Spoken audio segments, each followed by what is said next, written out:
Yes? Okay. Odie, can you hear me? Very quiet? Okay, you could try. Okay, I'll turn up my volume. Very loud. Welcome, everyone. Thank you for the confusion. Um, to day 3 of unlocking the oracle of the True the Stars Sidereal astrology chart and how you can use the tools of this chart to decode, to diagnose, to reveal, and heal core issues in the physical body as well as the spiritual body. So tonight's call is all about healing. It's all about the relationship between the stars, the constellational signs, okay, like Aries, Taurus, Gemini, those those shapes in the sky that we see if we're out at a bonfire. We're out under the stars, right, at night, and you look up, and maybe your grandfather, or your mother, or your cousin, or your sister knows what those constellations are. And they say, oh, there's Sagittarius, or there's Pisces, or there's the Big Dipper. A lot of people know the Big Dipper. And so tonight we're going to explore how these astrological signs have an impact on the body itself. What? Well, think about the moon, right? The time of the moon. That kind of affects some things, doesn't it? Like they've done studies around women who are pregnant. And categorically, they have found that when a woman is pregnant and it's the full moon, most women are going to actually give birth at the full moon time. Yeah, so especially back before we had the lights, right? All of the man-made lights at night, back in the 30s, the 20s, they did actual scientific research that more than any other time of the month, that's when women would give birth. Okay, so the moon has a power. It has a effect on the physical body. I mean, just notice how you feel at the full moon time, right? Have you ever lost your keys when it's the full moon, or you found yourself overly energized or excitable? Or what about children? Anyone have children here? Has anyone ever witnessed children at the full moon time? Have you ever seen them bounce off the walls and you're like, gosh, what is going on? Oh, the moon's full again, right? Right. What about doctors, nurses, healthcare providers? Have you ever talked to them about the full moon time? Yeah, I used to work for a doctor. I'd say it's the full moon. She'd go, oh no. She would. She'd say, I don't want to go into work today. Because she said she's like, all the clients who are taking medicine get finicky and their health issues pop up, and everyone's like more prone to expression of how they're feeling. It's a more external time. And why is that? Well, one reason is because the moon pulls the water of the body up to the surface when it's full. Yeah, so we're like more sensitive. That's one reason. But I give this example to illustrate the power of the moon. If the moon has the power to affect us, how might the actual star constellations, right? How do the star constellations and the other planets like Mars, Venus, Jupiter, Saturn, do they have an effect too? And is it just so subtle we haven't even noticed it? Right. And so tonight's class is all about tying together the effects of the planets and the signs on our physical body and how you can utilize the True to the Stars sidereal astrology chart to pinpoint, diagnose, and reveal chronic core health challenges, as well as spiritual ones, because it also shows our karma at birth, as I'll go into in a minute. So before we begin, before every class, I am guided to a form of music or meditation for all of you, because we've all had a big day. It's Wednesday. It's Mercury Day. Wednesday is ruled by the planet Mercury.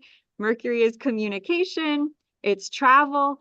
We tend to go a lot of different places. We tend to talk to a lot of different people. Mercury is like this. It's just like buzzing around, and like our minds, because Mercury rules the mind, can get kind of full like a sponge that soaked up too much water on Mercury Day. We're like, whoa.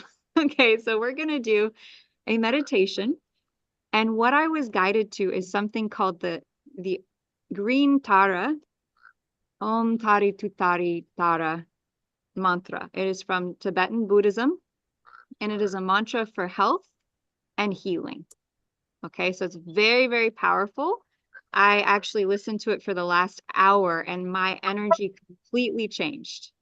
It completely shifted. I was like, this is powerful. I think it's one of those languages. I think Tibetan is one of those languages that actually, as you speak it, you activate different parts of the brain. Yeah, so it's very, very powerful. Before we play it, I'm going to give you a short definition and explanation of what this mantra means so that you can get more deeply into it. And it is really for calling in health and healing.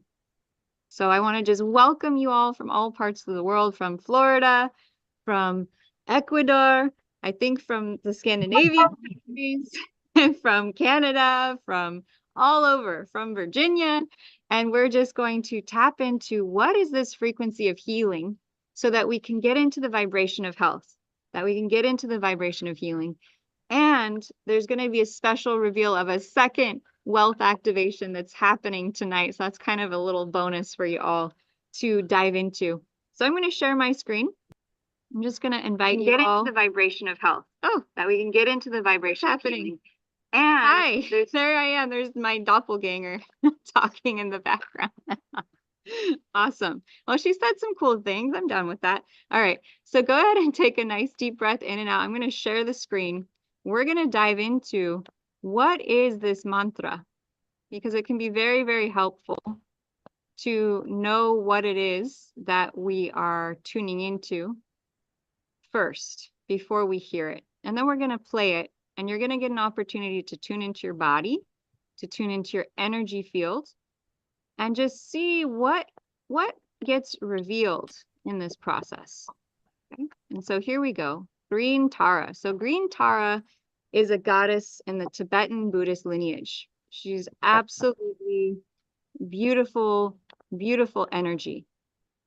Okay. And she is the deity that Tibetan Buddhists will pray to bring healing into their bodies. Okay. So if you've been dealing with a long-standing health issue, you've been just feeling with not feeling well, Green Tara is an incredibly powerful energy to connect to. Okay. So Green Tara means compassion in action. It also means star, or she who ferries us across. In Tibetan, it's also known as Dolma or Shkrolma, which she who saves. In particular, she represents compassion and action, since she's in the process of stepping from her lotus throne in order to help sentient beings. So supposedly she is what is called a bodhisattva. She's a being who achieved enlightenment and decided to stay on this earth plane to uplift and heal all those who needed her help. Very beautiful energy. Okay. So what does the actual mantra itself mean? So I did quite a bit of research to get you guys a good definition. Okay. In short, Om Tari Tutari Turi Soha means I prostrate. What is prostrate? Prostrate means to surrender to the liberator, mother of all the victorious ones. It basically means to break us free from samsara. And samsara is illusion, right? Samsara is suffering. Samsara is all those things that are karmic in nature that hold us back. So the first word, Tari, shows that Mother Tara liberates living beings from samsara, from true suffering or problems. So we're just acknowledging that this is possible.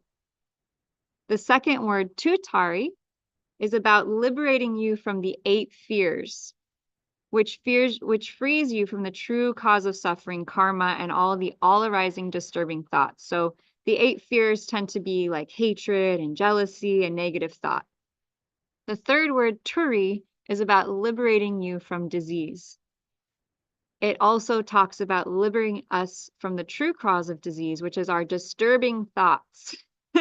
So Green Tara is really a liberator of our thoughts, clearing any negative thoughts out of the thought field so that we can come into a state of purity and thus to return to the holy body, holy speech, holy mind.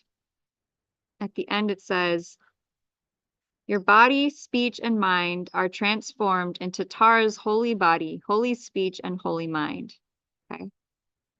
To you, the embodiment of all the Buddha's actions, I prostrate, I surrender to, whether I am happy or in unhappy circumstances with my body, speech, and mind. And so we surrender to what is, we surrender to what may be arising, and we call on healing and compassion from Green Tara. Okay, so that is the definition. Are y'all ready to actually dive into this now? Right? It's very, very powerful. Very powerful. Yeah. So if there's something that you have been struggling with, if there is something that you have been dealing with physically with your health, then this is a great opportunity to focus on the compassion of Green Tara to come in and to liberate you from whatever that issue is. So maybe just right now, I'd like you to tune into some physical issue or challenge you're dealing with. It could be really anything, whatever that thing is in your life.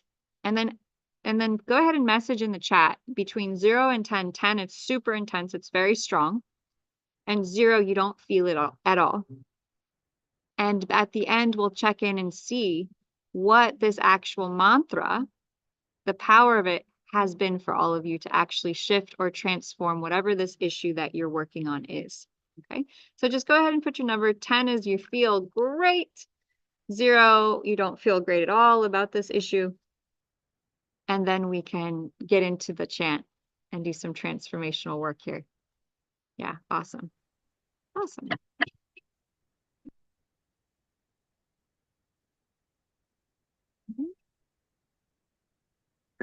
So we've got some numbers coming in. Okay, we've got a 6. Okay. That's pretty close to 10. That's awesome.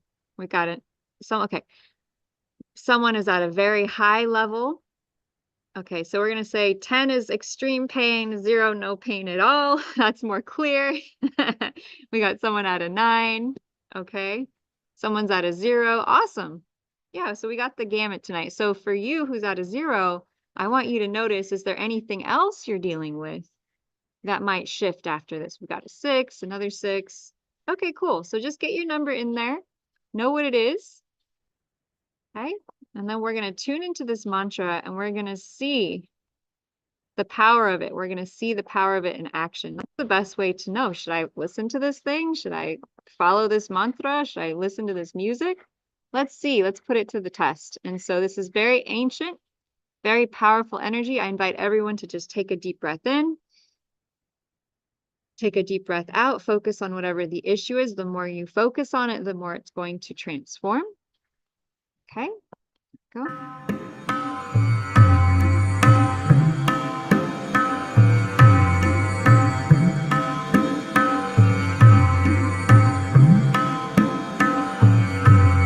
Om Tare Tu Re Soha. Om Tare Tu Re Soha. Om Tare Tu Re Soha. Om Tare Tu Re Soha. Om Tare Tu Re Soha. Om Tare Tu Re Soha. Om Tare Tu Re Soha. Om Tare Tu Re Soha. Om Tare Tu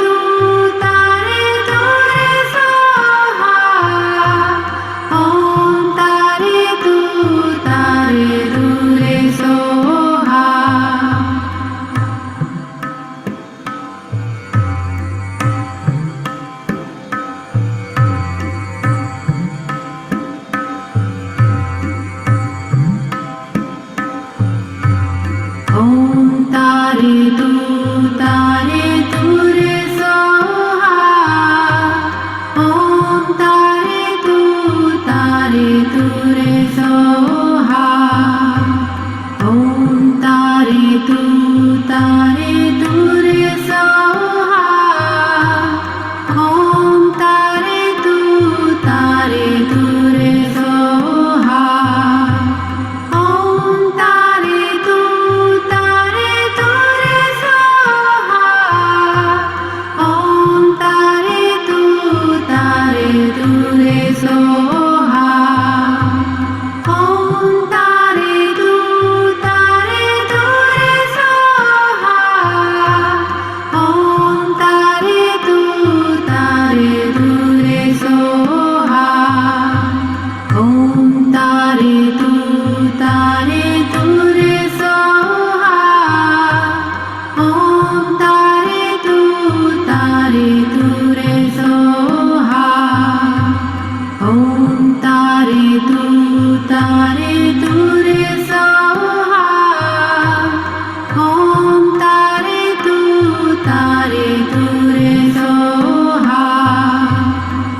ॐ तारे तू रे सोहा ॐ तारे तू रे सोहा ॐ तारे तू रे सोहा ॐ तारे तू रे सोहा ॐ तारे तू रे सोहा ॐ तारे तू रे सोहा ॐ तारे तू रे सोहा ॐ तारे तू रे सोहा ॐ तारे तू रे सोहा ॐ तारे तू रे सोहा ॐ तारे तू रे सोहा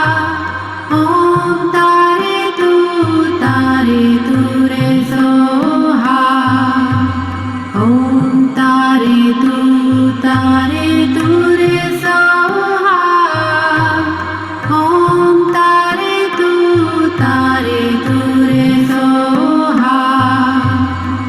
ॐ तारे तू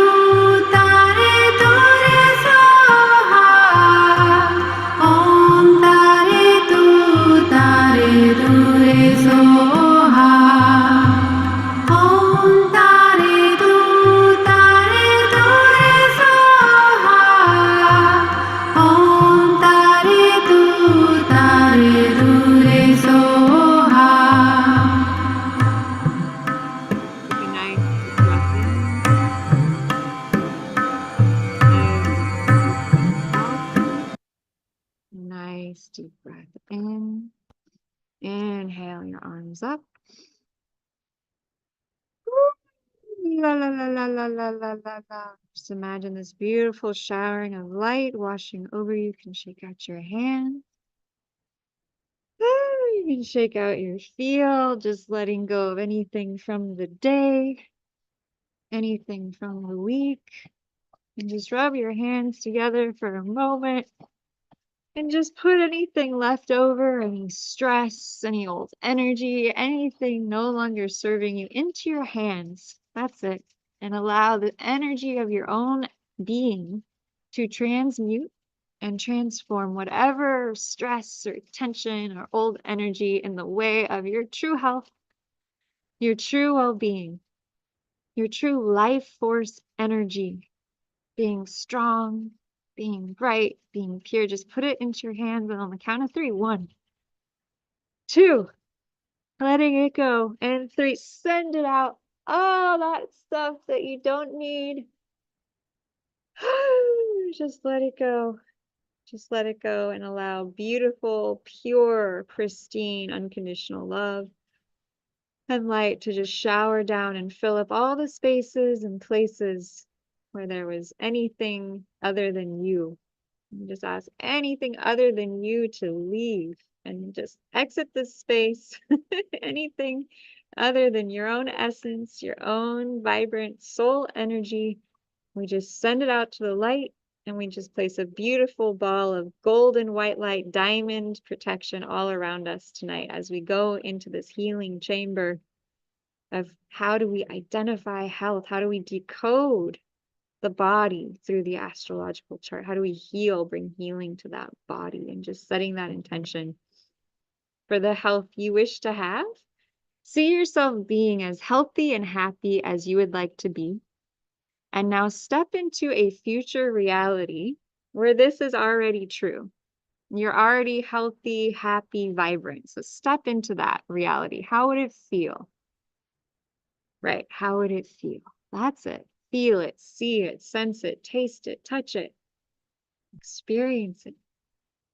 And then we're going to ask the super conscious self, and thank you to Chris Duncan for the creation of the super conscious recode.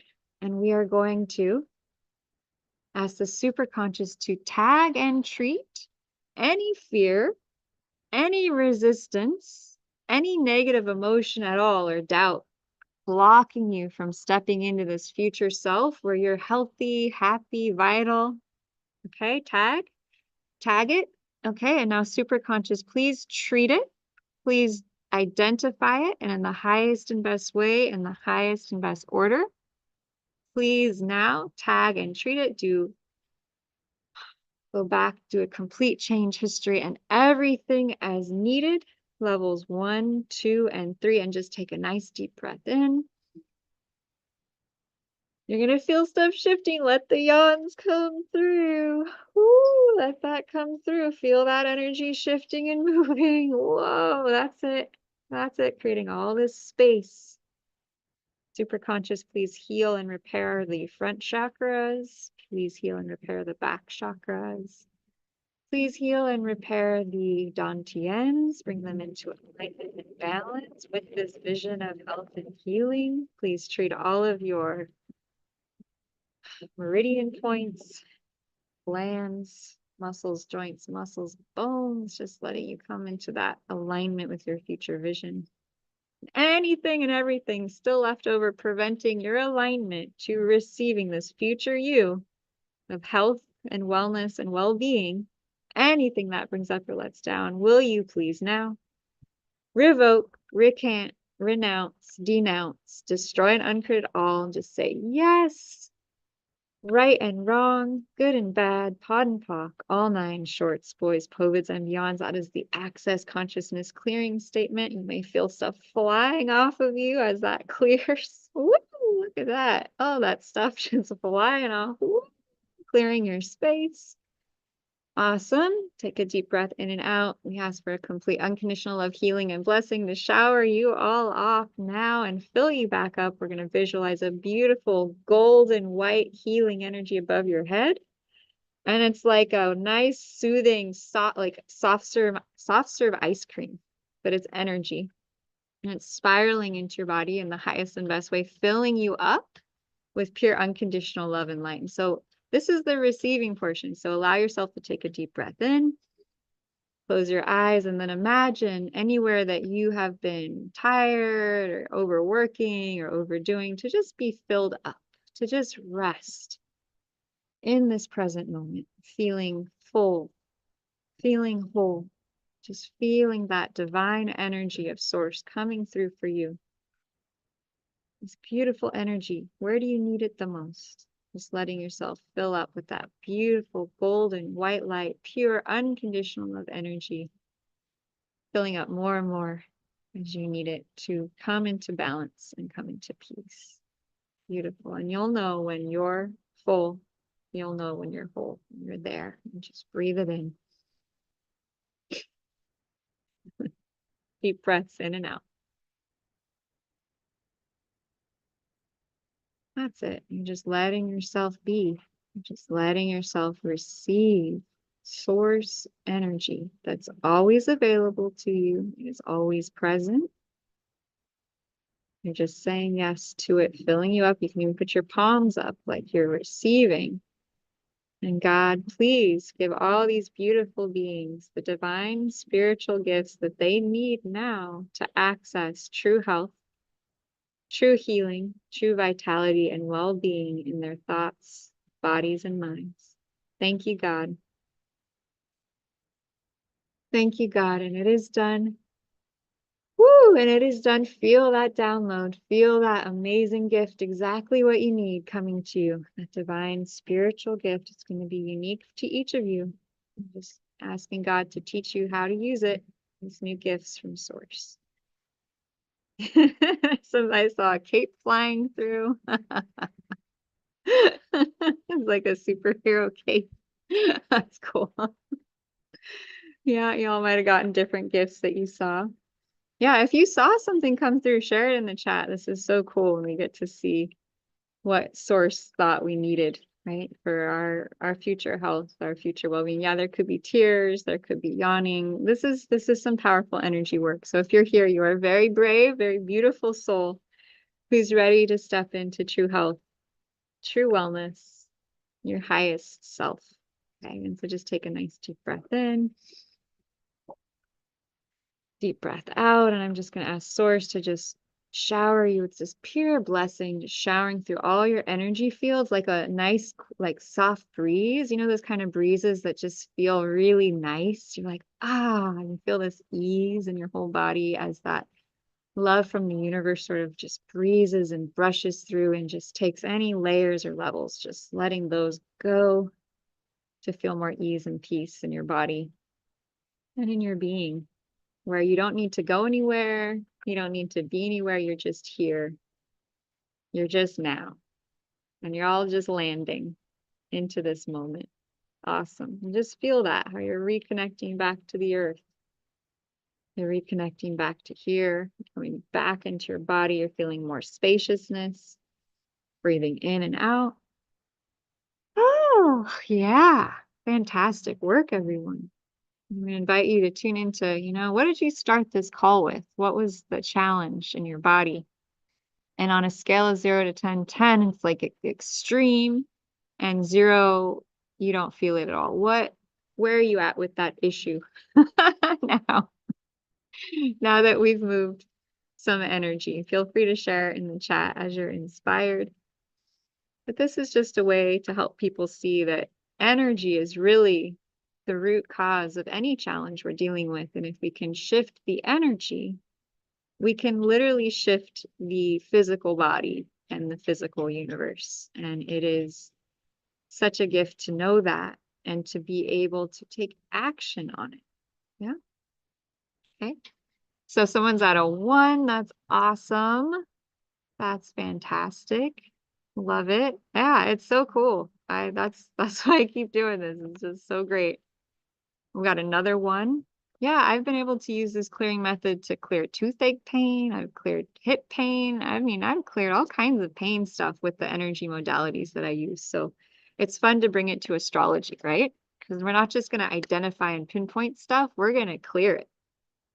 Right? Sound like a fun thing to do?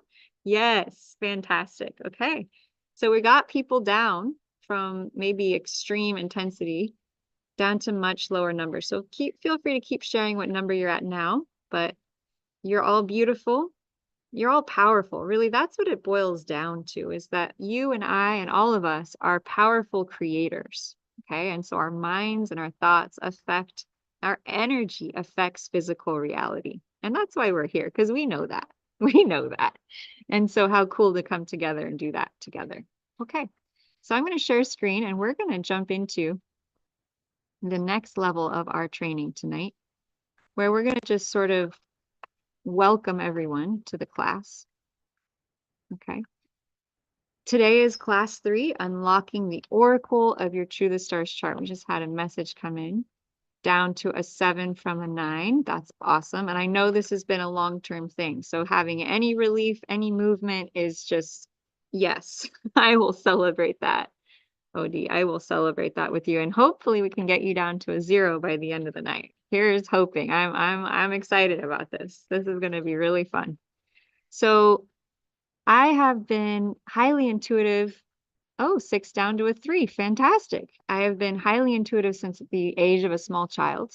And I've been told that in many lifetimes I was an oracle and I was a guide for others to tune into the soul and to tune into where people have questions. So I'm here to bring some ideas for you. And the True the Stars chart is an oracle.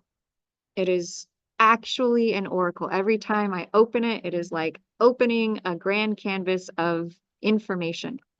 And so I'm super, super excited you're here, because we're going to tune into how the oracle is an oracle to our bodies as well as to our soul. Right? I always talk about the soul, and the chart connects us to our soul purpose, and that's awesome. But we are also in physical bodies. We have organs, we have muscles and bones, and we have a brain and a heart. And so how do all these astrological symbols relate to our body, and how can we use that to unlock any core issues we have? I'm so happy you're here. You're beautiful, you're shining, and I'm setting the intention that at the very end of this call, we're all going to be happy and shining, just like all of these past friends and clients were after events. So just want to invite you all to tune into this affirmation I am grateful for my healthy body and I bless every part of it. Okay, and now we're going to rub our hands together. And I want you to notice any resistance you feel coming up around being grateful for our healthy bodies and blessing every part of it. Now, we may think that we're 100% aligned to this idea, but we live in a world where we often are led to think negatively, or other people around us are thinking negatively, and maybe that's gotten coded into our physical body. And so let's clear this on out. Okay, so rub your hands together. Take a deep breath in and out. Focus on being grateful and thankful for your healthy body. And notice if you feel any resistance towards this. Okay, notice where the resistance is. Just pay attention. Just notice it. Take a deep breath in and out.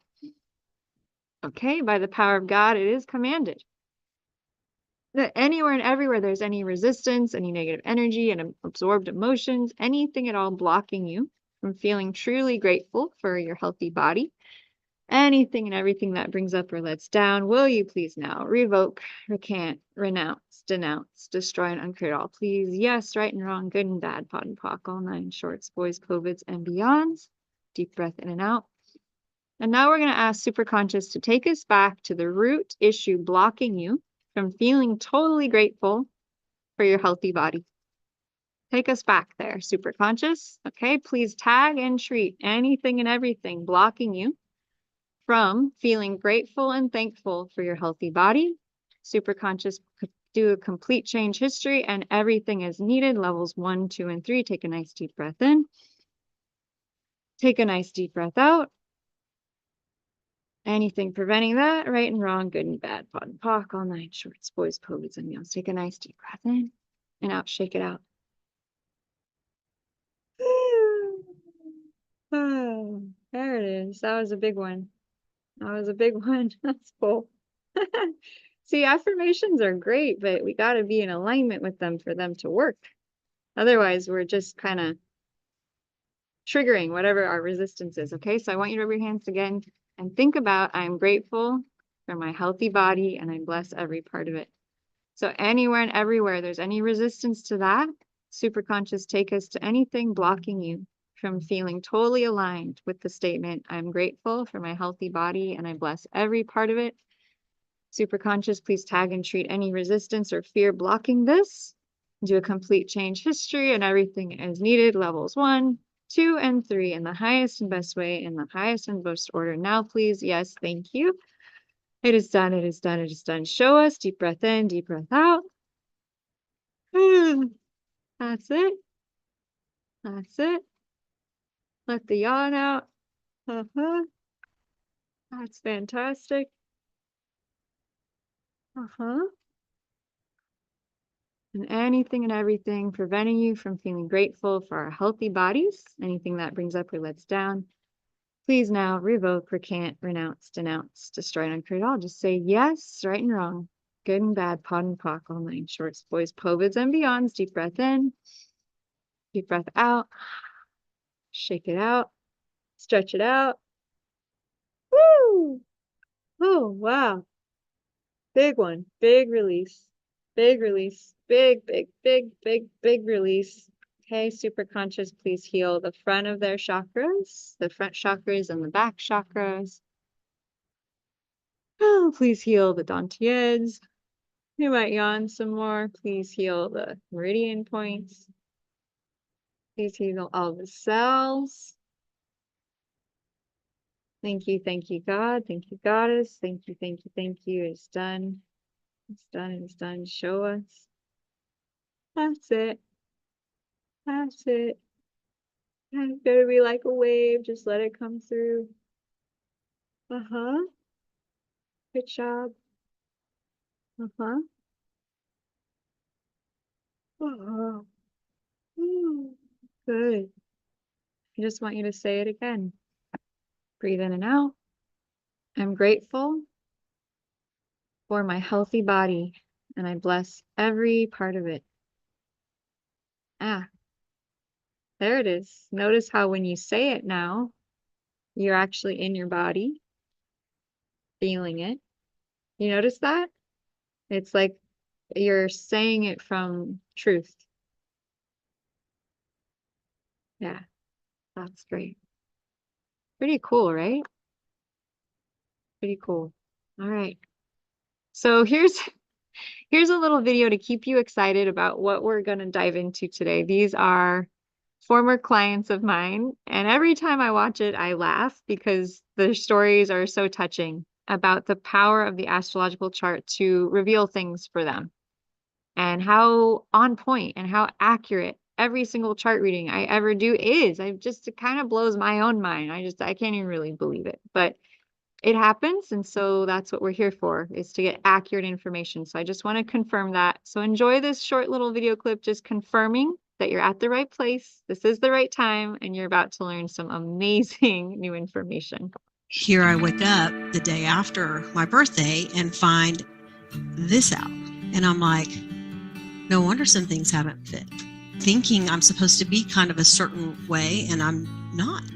Right. So, it's I feel like it's a gift, and I'm very grateful. And here I find you, and your mom has the same birthday. So so you're going to have incredible insight, I think, into who I am, and I'm really grateful for that, because you may have more insight about me than I do. And how much this fits. Really know your stuff. I was impressed, and I've never had anybody explain astrology on the level that you did, So it made total sense, and logical sense, and I'm like, you know what?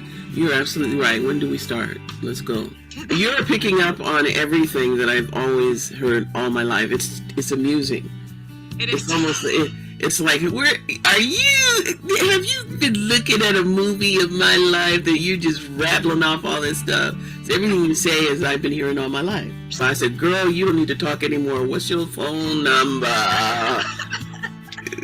Give me your deets right now. I'm all over you. I'm so interested to learn about this.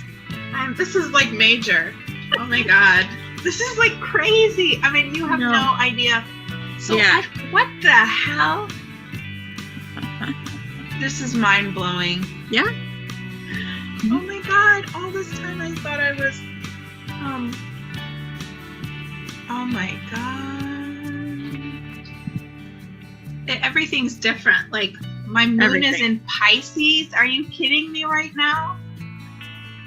I mean, I'm pretty happy so far. This is pretty good, but thank you. Yes. There's not too many people that are presenting the material that you're presenting on YouTube. Really found anybody as passionate as you. So I'm really excited to get your perspective on things. And I'm just so grateful for you right now, Lotus. Yeah. So wrong. I don't know what's going on, but I feel so good. Wow. Awesome. Thank you so much, Lotus. You have confirmed to me what I thought, that we are on the right track. We really are. We really are. Yeah. Oh man, thank you so much for this. Changed my life. That's Ron Smiley. I just couldn't believe when he signed up. Ron Smiley. I was like, your name fits you so perfectly. So great. Big shout out to you, Ron, if you're at home watching this. I just love it. Yeah, another brother. That's right, Coach. Yeah, I work with a lot of men. A lot of men, a lot of women, you name it. I love all people. We're all here on this earth together. Oh yeah, Here I we're went. talking about tonight being the only guy on the call. You know what? That just makes you courageous and very strong in your masculinity, is what it makes you. So you just lean on back into that. Exactly. So here's she's probably one of my absolute first clients. This is Leanne. She actually lives in my hometown, and she's been so supportive over the years. And I love what she said after she came to one of my classes. She's like, I went to one of her classes. What you get and learn about yourself is life-changing. Seriously, since the class, I had huge shifts in my life, and I can correlate a lot to what Lotus went over in just the mini class. So the heads up, this could be life-changing, right? You think you're just at a free event, but this could literally change your life tonight. So get ready. Get excited. What is it that you wish to change? What is it you wish to transform? That's what we're here for. So what is an astrological chart, right? What are we even looking at? Why do we even want to look at an astrological chart? What is it really showing us? And I love how You know, there's sacred geometry, right? Which has the sacred spiral, the spiral of life. You see it almost all living things, right? Sacred geometry. And the chart itself is a circle, right? And I often think of it as more than just a circle. I see it as a spiral.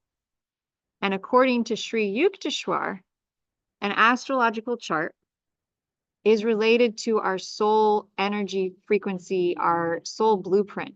And he says, a child is born at the day and at the hour when the celestial rays are in mathematical harmony with his or her individual karma. So the chart is literally a map of the soul. It's a map of where we came into this life with, what did we come into this life with, right? And I've been repeating this because I want you to get this. Once you get that the chart literally holds the oracle of our purpose encoded within it, you realize how powerful and meaningful it is to learn it and to know what is happening in your chart all the time. And it becomes really fun. So we're using the True the Stars sidereal system. This is a quote from the New York Post, which is, of course, a magazine or a newspaper. And they describe the difference between what we're using and mainstream tropical astrology. So sidereal system, which is based on the actual stars, is based on the constellations.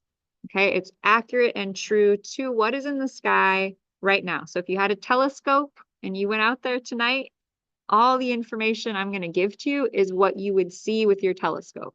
It's empirically proven. One way you could prove it, if you're still wondering, are the planets in the signs that Lotus is saying, is to get Star Walk 2 on your phone, which is an app which will show you where the planets are and what signs they are actually in. And you're going to go, oh my God, it's so different from what Western or mainstream astrology says. And you'll go, this is kind of weird, right? So because the tropical system or mainstream astrology is based on where the stars were 2,000 years ago, it's no longer accurate to the actual sky. And so that's why I get so passionate and come out here all the time to share this with you, because I want you to have access to the real sky, right? If the moon has the power to affect our whole bodies, what is the effect of the signs and the planets? Right, exactly. And so, woo, we just had a wealth activation last night, right? And I thought, that's it. That's the wealth moment. But guess what? Tonight, the moon moves really fast. And so tonight, as we're in this class and we're talking about the body, we are having an aspect between the moon in Taurus, which is the billionaire sign, and Jupiter, which is the millionaire planet. They're together, moon and Jupiter. Okay, so in Taurus is a really good time to build a garden, to plant a seed, to sing. Those are areas of your life. Well, there's going to be a lot of abundance. There's going to be a lot of wealth. It's also femininity. Taurus is the divine goddess. It's that like beautiful energy of effulgence and wealth and luxury, beautiful things, beautiful places, going out to eat. It's a good time to treat yourself. It's a good time to have a delicious meal. It's a great time to connect to other girlfriends and enjoy life, right? Enjoy the beauty of the earth. Take time to tune in to your own self. Take time to go outside. Take time to go barefoot, right? This is a powerful time for that. So we'll take a little gander where this is happening in your charts tonight. Very interesting. Whew, right? So here we have it. Moon, 7 degrees of Taurus, and Jupiter, 3 degrees, right? So last night, the moon was with the sun in Aries, but today it is now moved into Taurus. So the moon is always moving. It's always changing, just like women are. The moon represents emotion. It's the mother. It's that divine feminine energy of feeling. So we're feeling, moon in Taurus, like being outside, enjoying our senses, taking time to luxuriate, have a nice bubble bath, get a massage, right? Eat delicious food. It's a great time for self-care. It's a great time to spend time out in nature. Go barefoot, pick flowers, smell the flowers, luxuriate in the smells, Bathe yourself in goodness, because Taurus is the earth, it's the body, it's being here. And so how perfect for us to dive into how astrology is here in our daily lives and in our bodies, and not just up in the stars, right? It's a great time to call on abundance, to invite abundance, right? To invite windfalls, right? So as you align to your divine purpose, you also can call in feeling fully supported, because that's the Taurus energy, fully supported. And I know for Odalie, tonight, that moon Jupiter action is right near your Jupiter, right? So this is very activating for you and very close to your third house of communication. So you're probably very good at communicating about nature, communicating about natural, healthy things, things that are touchable, tasteable, tangible, beauty care. That's what Taurus is all about. That which you can see, touch, feel, taste. It's amazing energy. So we started the class on the first day talking about what an astrological chart is. And I know a lot of you are new here, so I wanted to just briefly go over what we're doing when we look at a chart. What are we actually seeing? Okay, so when we look at a chart, what we're seeing, I want you to go ahead and pretend you're standing in the center of this chart. Go ahead and place your feet on the ground here. This is the horizon line. It marks the earth at the moment you were born. Everything above the horizon line represents what was up in the sky when you were born. All the planets, all the constellations that were there. Everything below marks the planets that you could not see. The more planets you have above, the more outward and external you are. The more planets below, the more internal you are, the more yin. So upper is yang, lower is yin. Okay, we also talked about the 4 power points, the 4 pillars of a chart, the kind of cross of points that you can focus on or learn, kind of like the 4 directions of a compass that give you a really amazing reading of a person, of yourself, if you want to know yourself better. And those are the far left side of the chart is about your identity self. I am, right? Who you are, what you look like. The very bottom of the chart is your emotional, deep, family, DNA, ancestry, the very deepest parts of you. Whereas on the right is relationships. So left is self, right is relationships. And at the very top is the star of your Christmas tree. It's who you are. It's like your big purpose. I am here to shine like this. That is what I am here for. Okay. So I just wanted to go over the basics one more time to just further anchor them in. Right. So above the horizon, what can be seen? Below the horizon, what can't be seen? The ascendant, the IC, the Imam Kweli, the descendant, and the midheaven. And those things give us a lot of information as we're first beginning to read a chart of what to look for and to make it easier to understand what can sometimes feel like a lot of information. Okay. So here we go. We're going to get into it now. So this is actually from the Columbia Doctors Department of Surgery.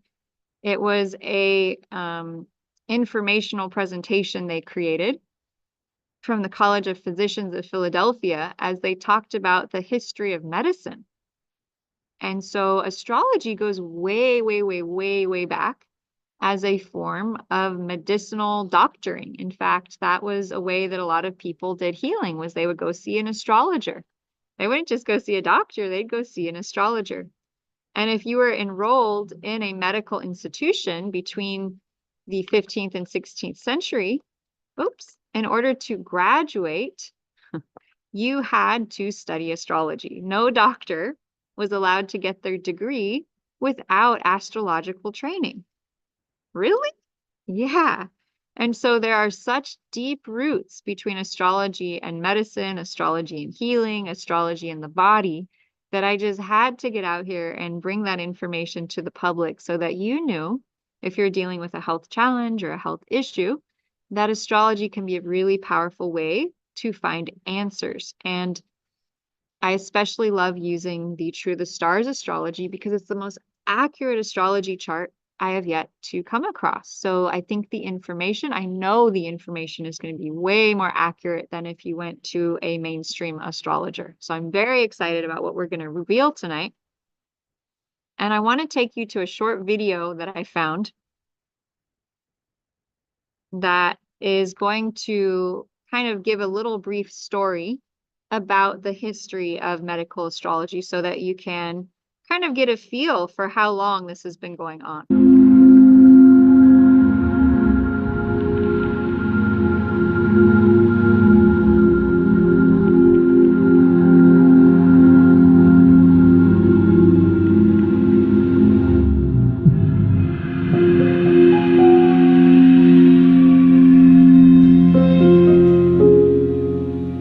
So in the decades around 1600, these are the decades when Queen Elizabeth is at the end of her reign. It's the era of Shakespeare, and plague is periodically raging, particularly in London. What did you do if you were sick? Well, you could consult a physician if you had enough money. You could consult a surgeon if you had a broken bone or skin lesions. Or you can consult any range of irregular practitioners, people who are not officially licensed by the universities. Thanks, And Coach. amongst these were astrologer physicians. Let's try this again. Thanks for your patience. You Okay. could hear it, but you can't see it.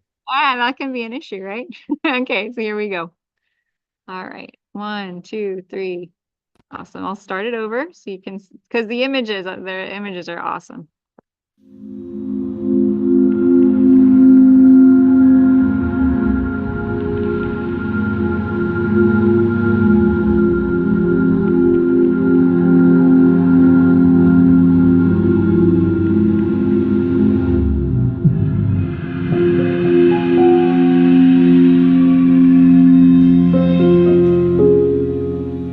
So in the decades around 1600, these are the decades when Queen Elizabeth is at the end of her reign. It's the era of Shakespeare, and plague is periodically raging, particularly in London. What did you do if you were sick? Well, you could consult a physician if you had enough money. You could consult a surgeon if you had a broken bone or skin lesions. Or you can consult any range of irregular practitioners, people who are not officially licensed by the College of Physicians or the universities. And amongst these were astrologer physicians. Am I pregnant?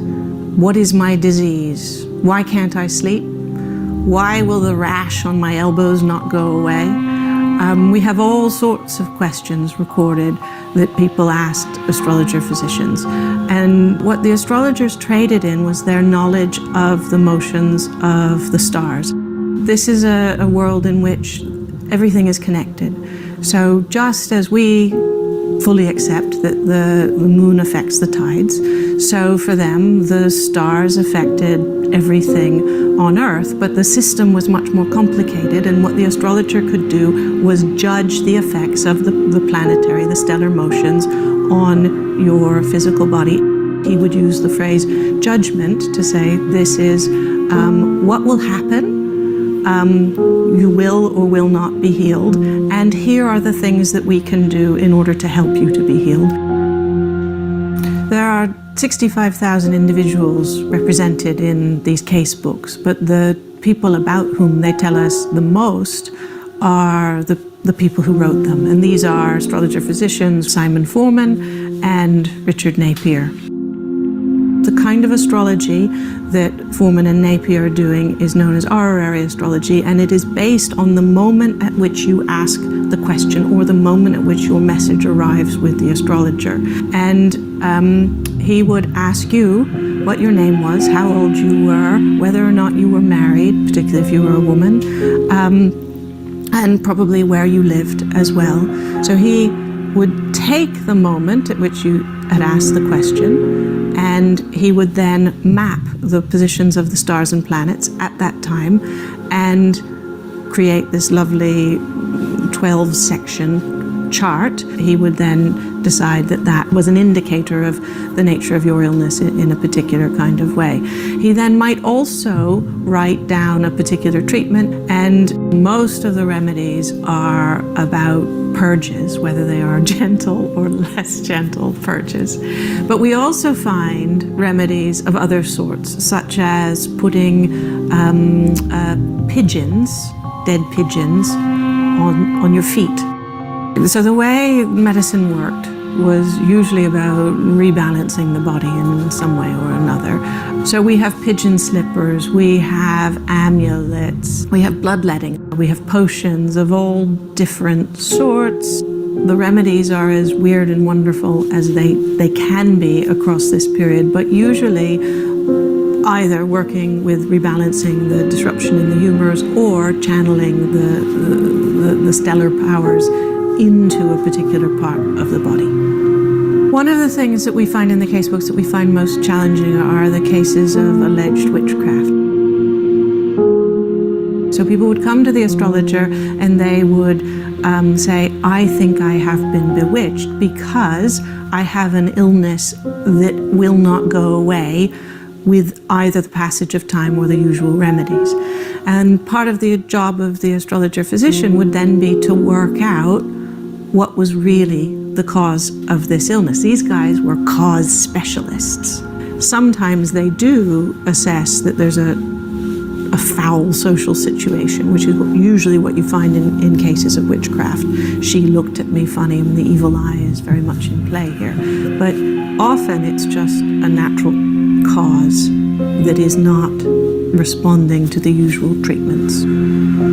So the casebooks are alive with the grubby world of early modern medicine and the occult. And we have everyone from Shakespeare's landlady to the Archbishop of Canterbury. But what's most remarkable about these records is that they document the day-by-day hopes and worries of ordinary people, whether about their health and illness, about their fertility, across 4 decades in 17th century England. This is a world that is both very strange to us and very familiar. This is All right. Wow.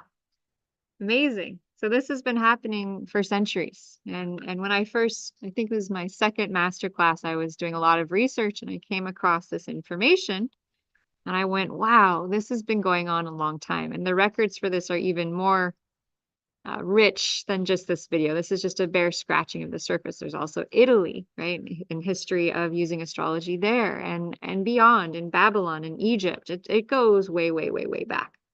So what we're going to do tonight is we're going to do a little bit of an experiential journey to teach you all how you can already begin to kind of tune in to how astrology and the body are connected, right? In tonight's class, we're going to already get you kind of dialed in to how can we transfer this zodiacal information of something so up here and bring it into the body, okay? So I'm going to share screen again, and we're going to have a little activity here to guide us on this process. Oh, that's not what I meant to do. And it's fun. Last time I did it, it was very fun. Okay, so here we go. Great. Okay. So as you can see, the human body and the astrology signs are connected, and that's one way that we can use the astrological chart to discern health issues. So here are all of the astrological signs and symbols. And I'm guessing that most of you don't even know what each of these signs are, right? I would imagine most people here have not memorized these signs. They don't know what this is. Well, by the end of tonight, you will have memorized all of them. Yeah. What? How is that even possible? Well, I'll show you. Okay. So this is going to be a little bit like Simon Says, but it's going to be physical. So I'm going to invite you to use your hands, and we're going to go back to kindergarten here. We're going to go back to the basics. So the first sign over here in yellow is the first sign of the zodiac wheel. I want you to go ahead and touch your head. So Aries is the first sign.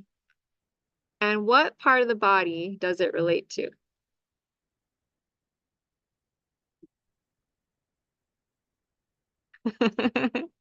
Yeah, go ahead and unmute and just say it. The head. The head. Yeah. The head. Doesn't that kind of make sense? Yeah. And the symbol, of course, is the ram with the horns, the head.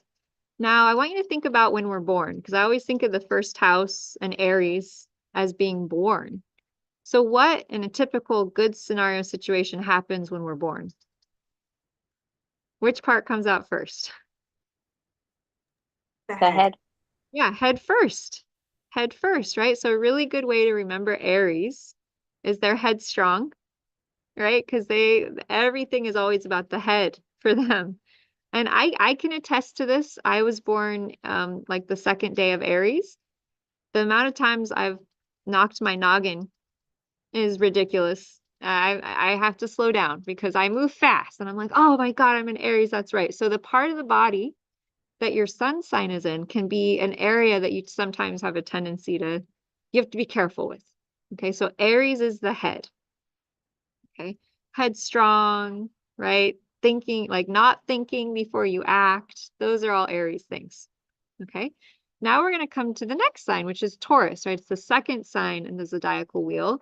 It's the symbol for it is the cow. And go ahead and put your hands on your throat. Yeah. Yeah. So this is the domain of Taurus. It's the throat. It relates to speaking, to singing, right? And I think it's interesting that it also relates to wealth and money, right? How kind of what we say is how we create wealth, right? Our integrity, our word, right, relates to money. How well do we save? All those kind of things, and the throat. It also relates to eating, right? Taurus loves to eat delicious food.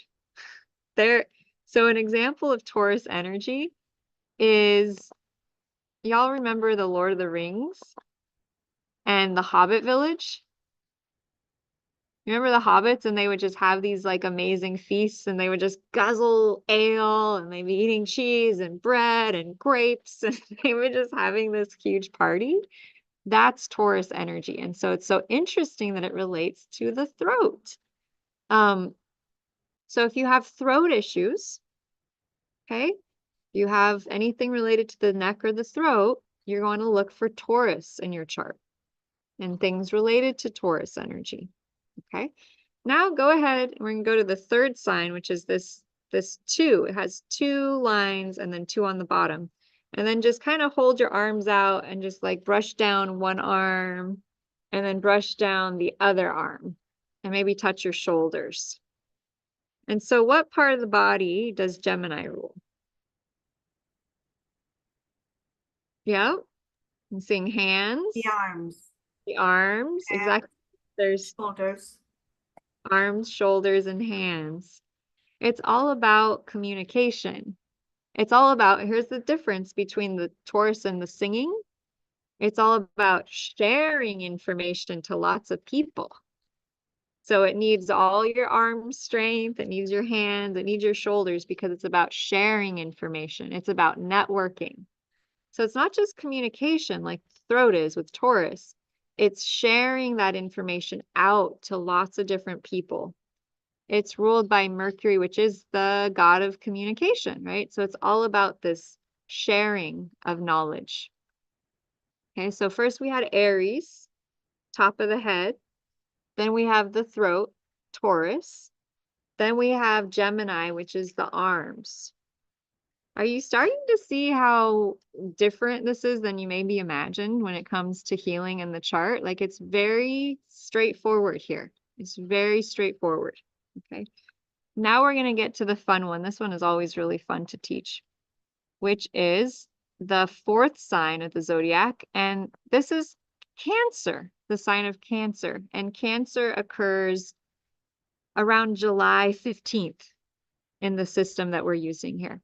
Okay, and so Cancer relates to the mom, it relates to the home, it relates to nurturing and nourishment. Okay, so go ahead and just touch your breast or your chest. And then just go ahead and tell me which part of the body Cancer rules. The breast. The breast. And so interesting that breast cancer has been something that women have been dealing with for a long time. And I think the reason for that is because there's a collective wound around nurturing related to the mom. And it probably relates to the mom not being honored fully, right? For thousands of years. And I think that response from the feminine body has just been like, F that. I think that's what breast cancer has been about. It's like this kind of collective feminine anger at the way things are being done, right? And it doesn't really help for us to hurt our own bodies, but I think it's just been an expression of what needs to be healed on a bigger collective level. So cancer relates to the breasts, and it's very interesting that connection is there. But the way I think about it is nurturing, nourishment. And if you're a man, it just relates to your chest, right? You know, we both have a chest. Women have the ability to give birth to babies and then nurse, which men don't. Although my dad told me when I was little, he was messing with me. He said a man can nurse if you get the baby to nurse on the man for a long time, the man will start producing milk. And he told me this when I was little. And I remember just, really? Like, it was just like, really, Dad? He's a comedian. So he was just playing with me. Although things, stranger things have happened. But cancer relates to milk. It relates to nourishment. It relates to emotion. Okay, so if you have issues with the breast, you're going to look for the sign of Cancer in your astrological chart. Which house do you have Cancer? What planets do you have planets in Cancer? Where are they? All those things related to the breast. Okay, that brings us to number 5. So we had Aries, which was the head. We had Taurus, which was the throat. We had Gemini, which is the arms and the shoulders. Then we have the breasts, which is Cancer, which is nourishment and the mother. Then we have Leo. Go ahead and just put your hand on your heart. Mighty Leo, the mighty heart. Leo is the heart. Leo is the courageous heart. Yeah, how powerful is the heart, right? How powerful is the heartbeat? Leo represents the courageous heart, the royalty. It's the royalty sign. It's about shining. It's ruled by the sun. So it's about how we shine, right? It's about the sun and how we shine, and how interesting that the part of the body that it rules is the heart, right? How interesting is that, right? Because what I've noticed is that when we shine the brightest is when we're the most aligned to our hearts. Interesting. So if we have heart issues or heart challenges, we have challenges opening the heart. We want to look at where we have Leo, and we want to look at the planet that Leo rules, which is often the sun, which is the sun. Yeah. All right. So 1, 2, 3, 4, 5. We've got the first 5 signs. Are you noticing how just touching your body part and then seeing the sign is just kind of anchoring it into your body on this new way? Okay.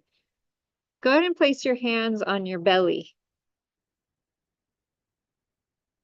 And just feel your stomach. Feel that amazing capacity to digest information, to sort, sift, and separate what is nutritious and what is harmful. That is Virgo energy. It's the great analyzer of the zodiac. It's also related to the mom, again, but a different capacity of the mom. So Cancer is related to the mom, but it's related to the nourishment aspect of motherhood, the way in which you feed yourself or feed your children, right?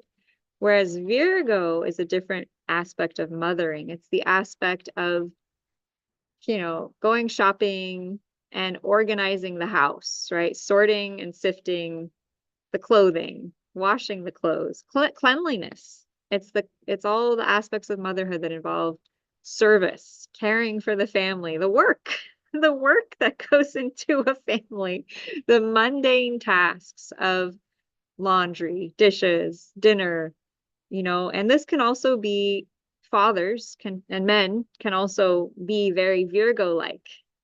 It relates to people who are about service, about giving, right? Volunteers, veterinarians, all of that is Virgo energy. And just place your hand on your stomach again.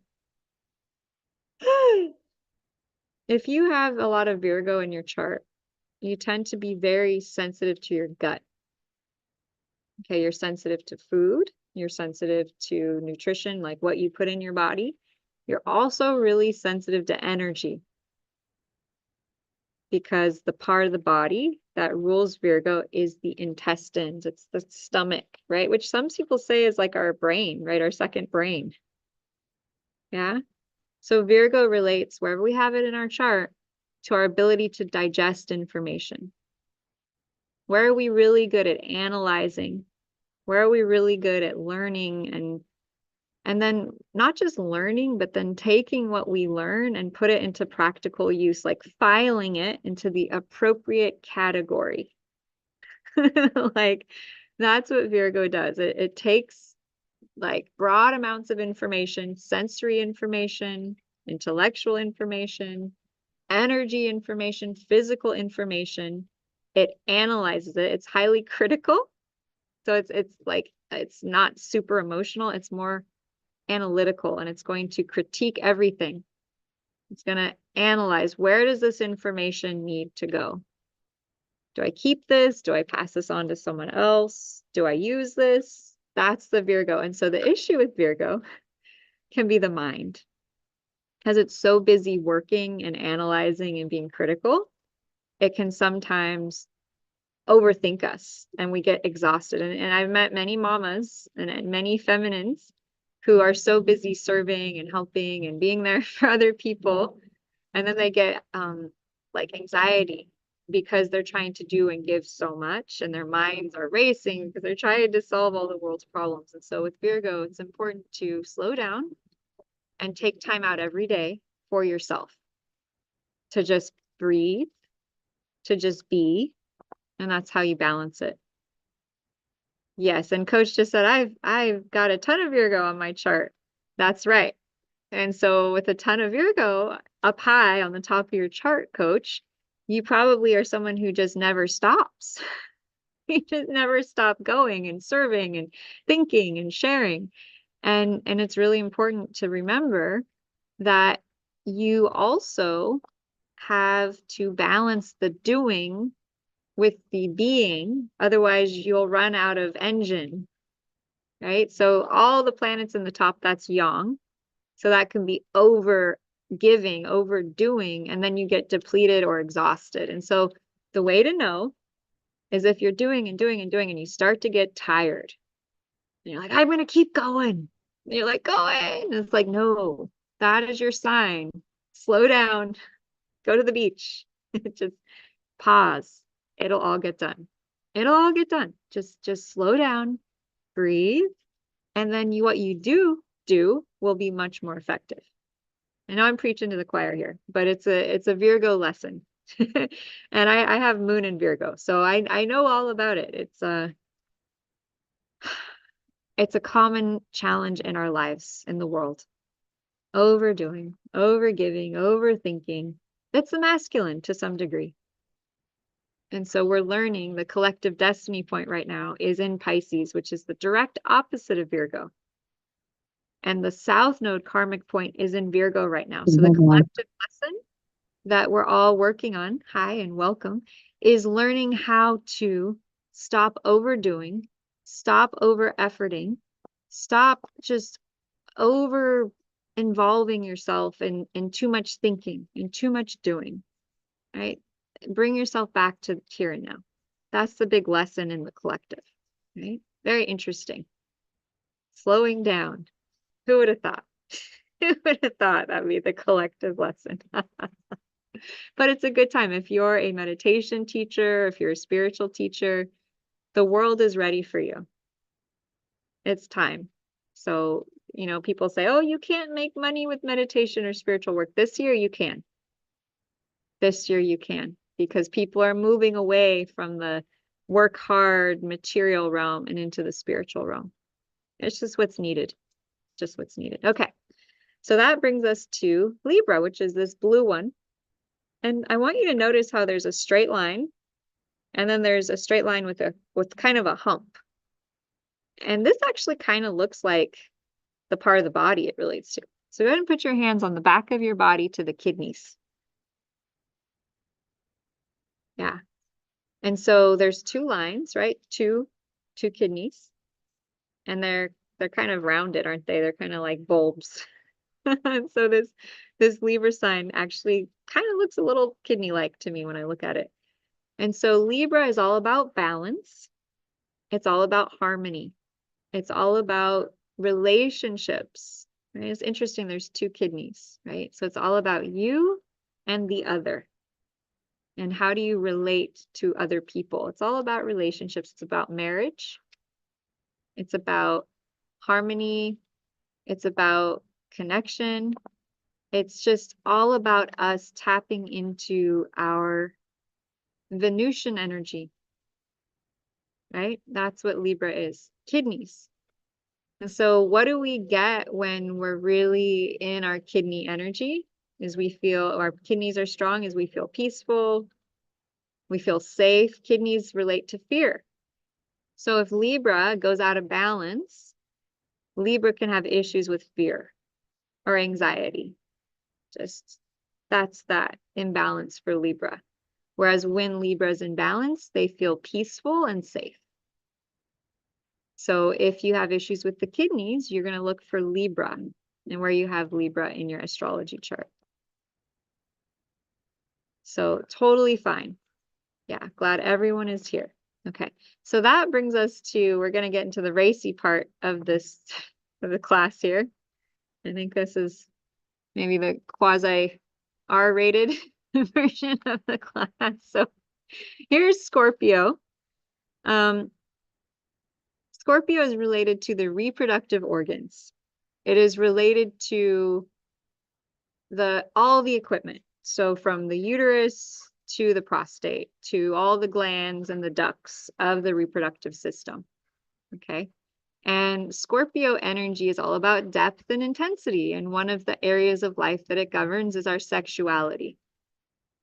Okay. So any sexual issues, one can look to Scorpio to find out more. Okay. Are there any challenges in this area? Does someone have issues with too much sex? Does someone have issues with not enough sex, right? Is there issues with sexual performance, sexual function? Is there issues with fertility? You can look to where Scorpio is to find out more information. It's also a good place to see your levels of depth and intensity, like how deep you are, like where do you have Scorpio in your chart? Are you someone, like, do you have Scorpio on your house of relationship? Are you someone who loves to be very deep in your relationships, right? You don't want superficial relationships. You don't want a superficial partner. You want someone who is deep, powerful, intense. That's what it will be like if you have Scorpio on the 7th house. If you have Scorpio on the 10th house, Scorpio also deals with things that are secret and hidden and buried. And so Scorpio is the best researcher of the zodiac. They love to go deep and explore and reveal the truth.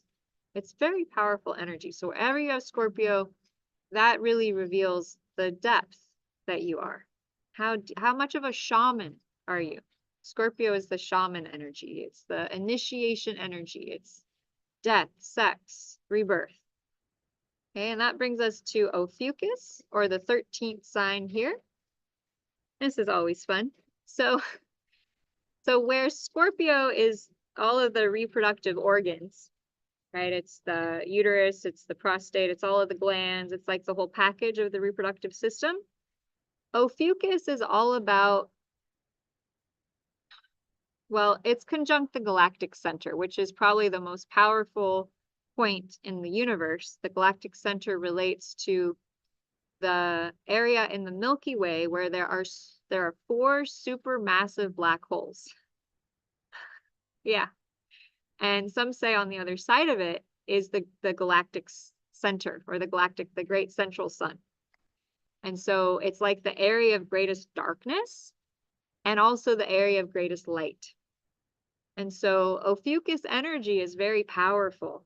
It often relates to mastery, and people who have Ophiuchus energy tend to have been masters in past lives, masters of energy, masters of sacred knowledge. They were the initiates, the adepts, the goddesses, the priestesses of the secret sacred mysteries, like Egypt and Greece, the temples, where they were trained in how to ascend their consciousness, how to raise their energy system to the highest levels.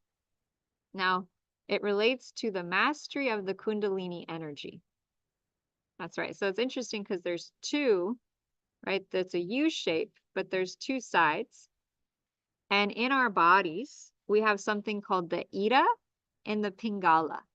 And those are the divine feminine and the divine masculine channels of energy. And so Ophiuchus relates to the mastery of our divine feminine and masculine energies. And so the part of the body, I have to explain it before I say it. The part of the body that Ophiuchus rules is the clitoris in the woman and the tip of the penis in the man. I know. So any issues around sexual pleasure, for instance, if a woman can't orgasm, that might be something very deep that could go back to a past lifetime of not, maybe some sort of trauma happening to her sexually. And so looking at Ophiuchus could be a really great way to find out what happened to her that may have caused her to not be open sexually. It's also a great place to look if you want to know how far along you are at the process of raising your Kundalini energy and ascending. And so the higher levels of planets you have in Ophiuchus, I think, relate to the mastery of your sexual energy. So if you have a lot of planets in Ophiuchus, it means that you may have had lifetimes where you really deeply learned how to channel sexual energy. What does that mean? That means to take raw sexual human life force energy in your body and raise it up through your chakras up to the crown of your head, which some people say is how you achieve enlightenment. There's one path, I guess you could say. So it's very powerful energy. I doubt you will ever forget this. It always makes quite a stir when I share it. And last class there's more men than women, so it was even more fun and slightly awkward to talk about, but it is what it is. Okay. And so the fact that Ophiuchus is the most sensitive areas of the body mean that it has the ability to help us master that sensory response so that we're no longer at the effect of our arousal, let's say, but we learn how to master and raise the energy up to a higher level. So it relates to sexual mastery, Tantra, the practice of Tantra, the practice of Kundalini Yoga, all those very deep energetic practices. That's what Ophiuchus relates to. Okay. That brings us down to Sagittarius, and I feel comfortable asking you to please touch your thighs here. You just touch your thighs, and Sagittarius relates to the thighs. It's so interesting, the thigh bone. It's like such a huge bone in the body, right? It's very foundational. And the symbol for Sagittarius is the horse. So it makes sense that the horse gallops through life. And so Sagittarius represents where we gallop through life. It also relates to thigh issues. So if you have a thigh issue, a hip issue, you might want to look at Sagittarius. Okay. That brings us down to Capricorn, which is go ahead and place your hands on your knees. You know, the knees. I mean, probably the, quote unquote, least sexiest place in the body and the most bony and just a kind of interesting place, right? The knees. And so Capricorn rules the knee. The knees are the part of the body that Capricorn rules. So Capricorn is earth. It's structural, it's foundational. It is about mastery. It's about achieving greatness. And so a lot of people say that when people are stepping forward in life and growing and expanding, if their knees start hurting, if they have pain in their knees, it could be because they're not feeling ready or safe enough to take that next step forward. There's something's holding them back, right? Something around them achieving more mastery, more success, more physical world achievement could be holding them back. This could come from the ancestral field. This could come from any number of places.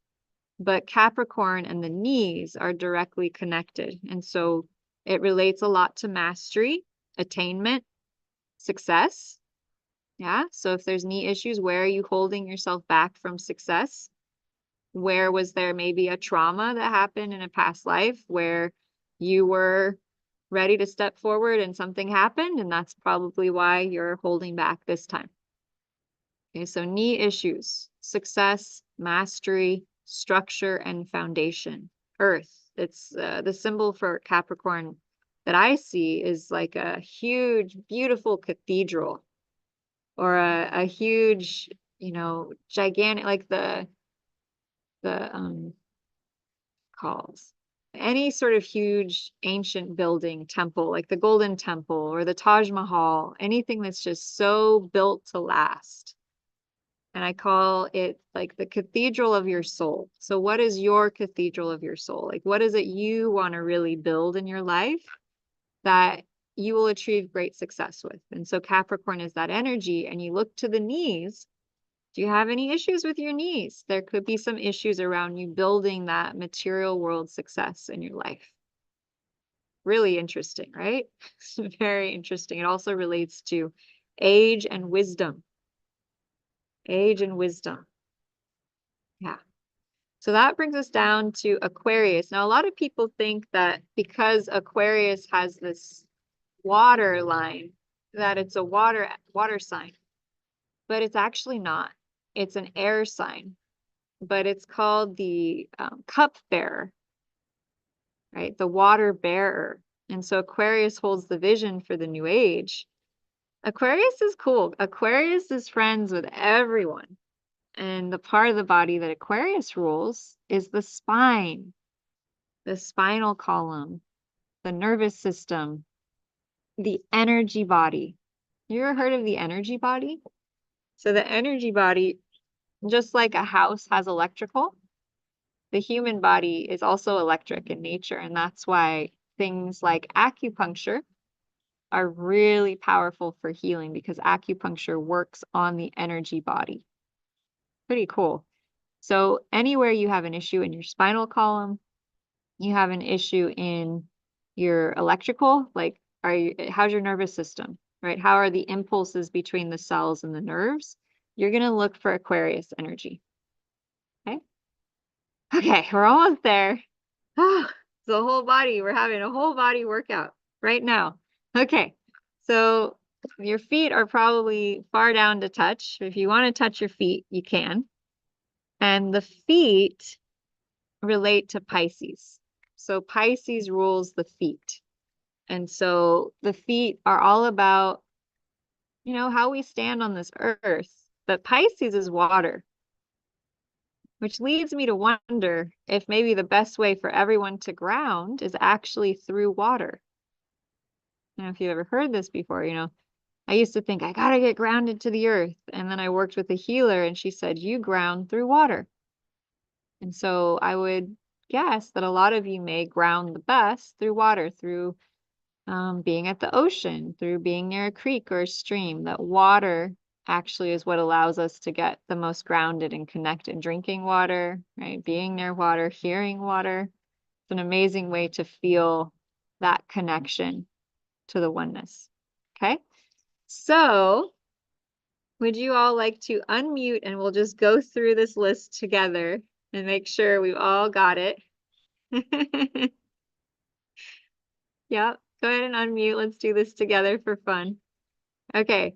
So I'm going to place my Well, I'm not going to touch every part, okay, but I'm going to place my hand on my head and then I'm just going to ask you to call out what astrological sign this is related to.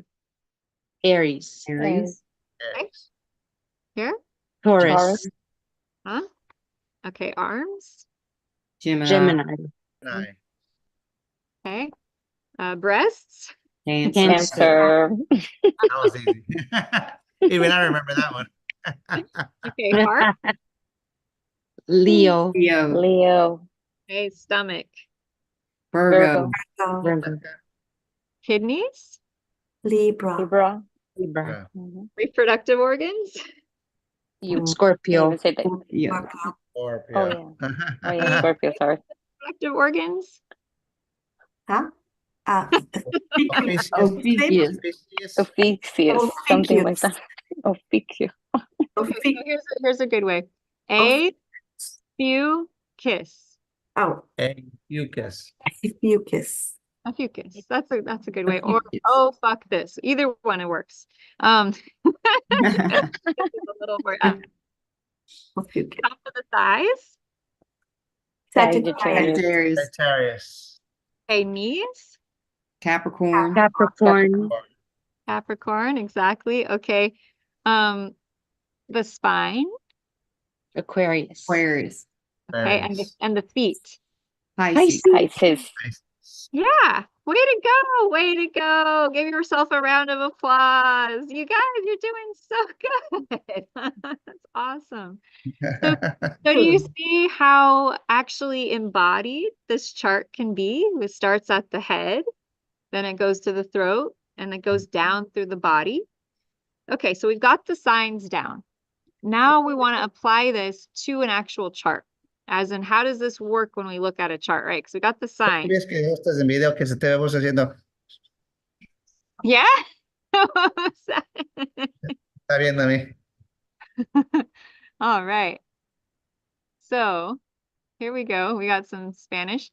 Here is a way to think about the planets. Okay. So the sun, okay, we'll come back to this because this is actually not quite right. Okay. So here we have an astrological chart. Okay, here it says Virgo rising, right? But I want you to notice that on the inside wheel, it's red. And then we go to red and it's Aries. So the first house is always related to what part of the body?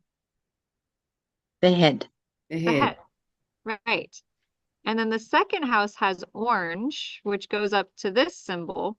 So what part of the body is the second house related to? The throat. The throat. And what sign is that? Taurus. Taurus, right. And you can see it here, right?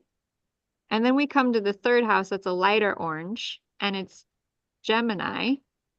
And so what part of the body does Gemini rule? The arms. Hands. Right. Right. So the first house is the head, which kind of makes sense, right? Because if this is where we were born, first house, this was kind of us being in the womb. Head comes out first, right? Then throat, then shoulders. Yeah. Then we come to the fourth house, which is yellow, which is Cancer. So what part of the body is that? Breasts. Breasts.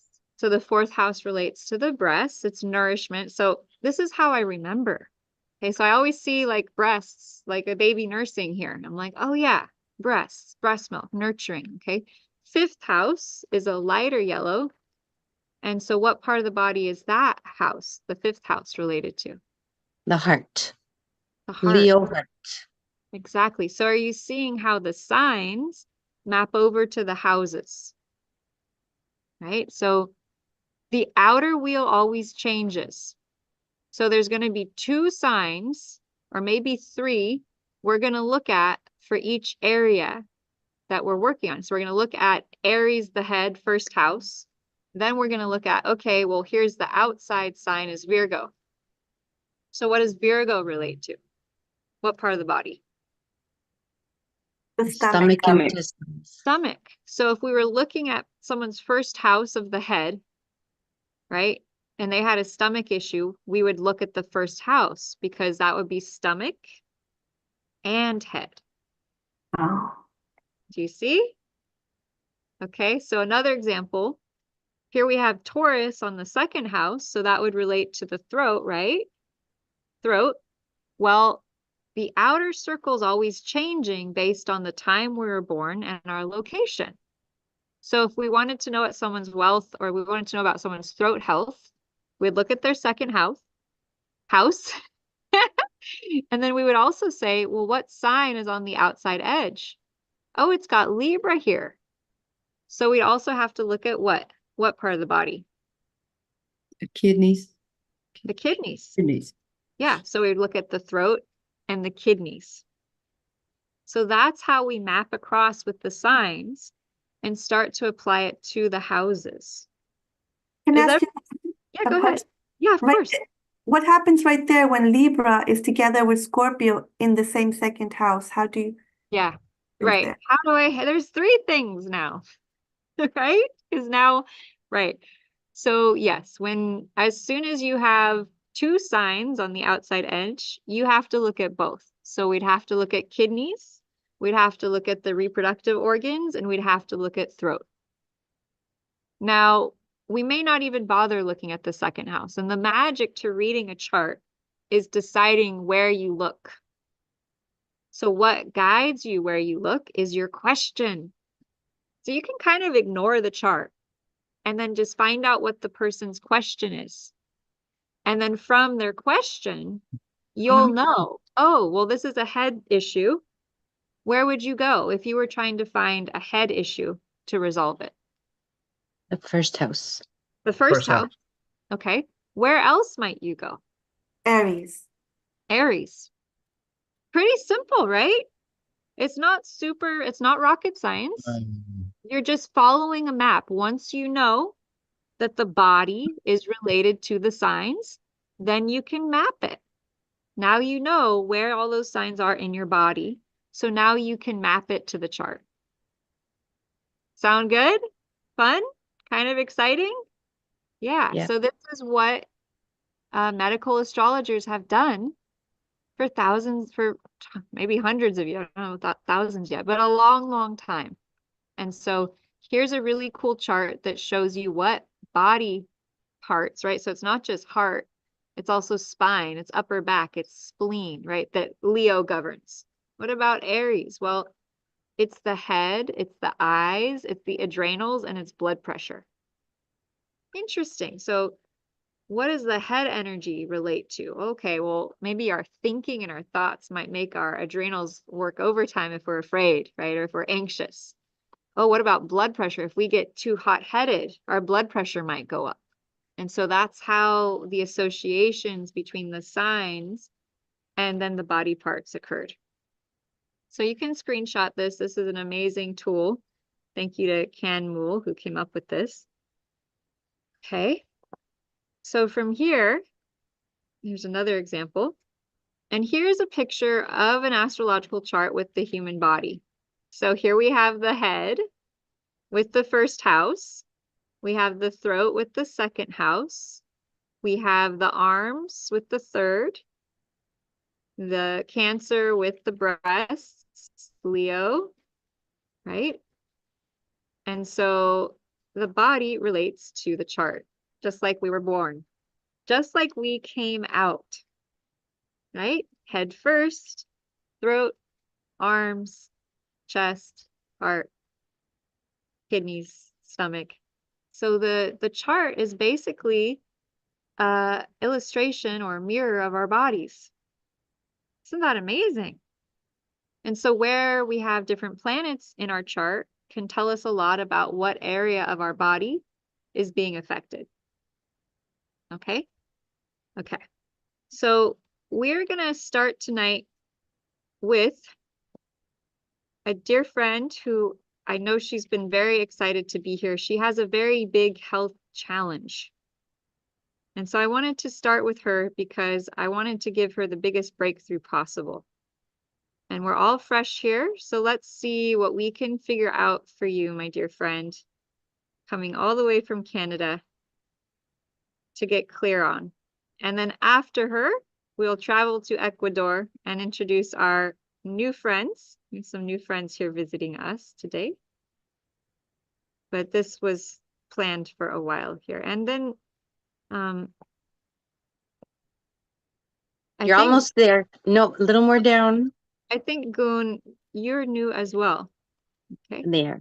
Yay. So Odie, so I guess I will. Do you want to share with us your question? Yes, I'd like to know, well, maybe the why I have this persistent issue. Yeah.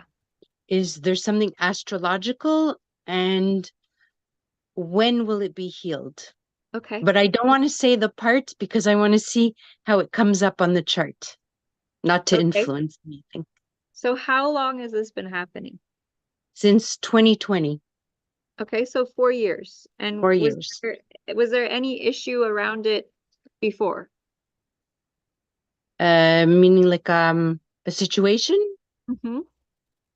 Yes, the pandemic, the restrictions, lockdowns, not being able to travel.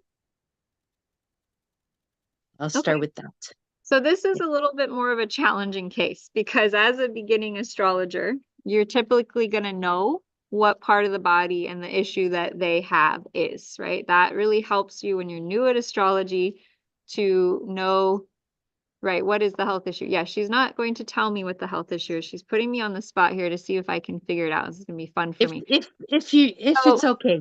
That's okay. But I want to tell everyone out there who's a new astrologer that this is harder, what I'm doing right now. And so you don't always have to do this harder part, okay? So typically they'll tell you.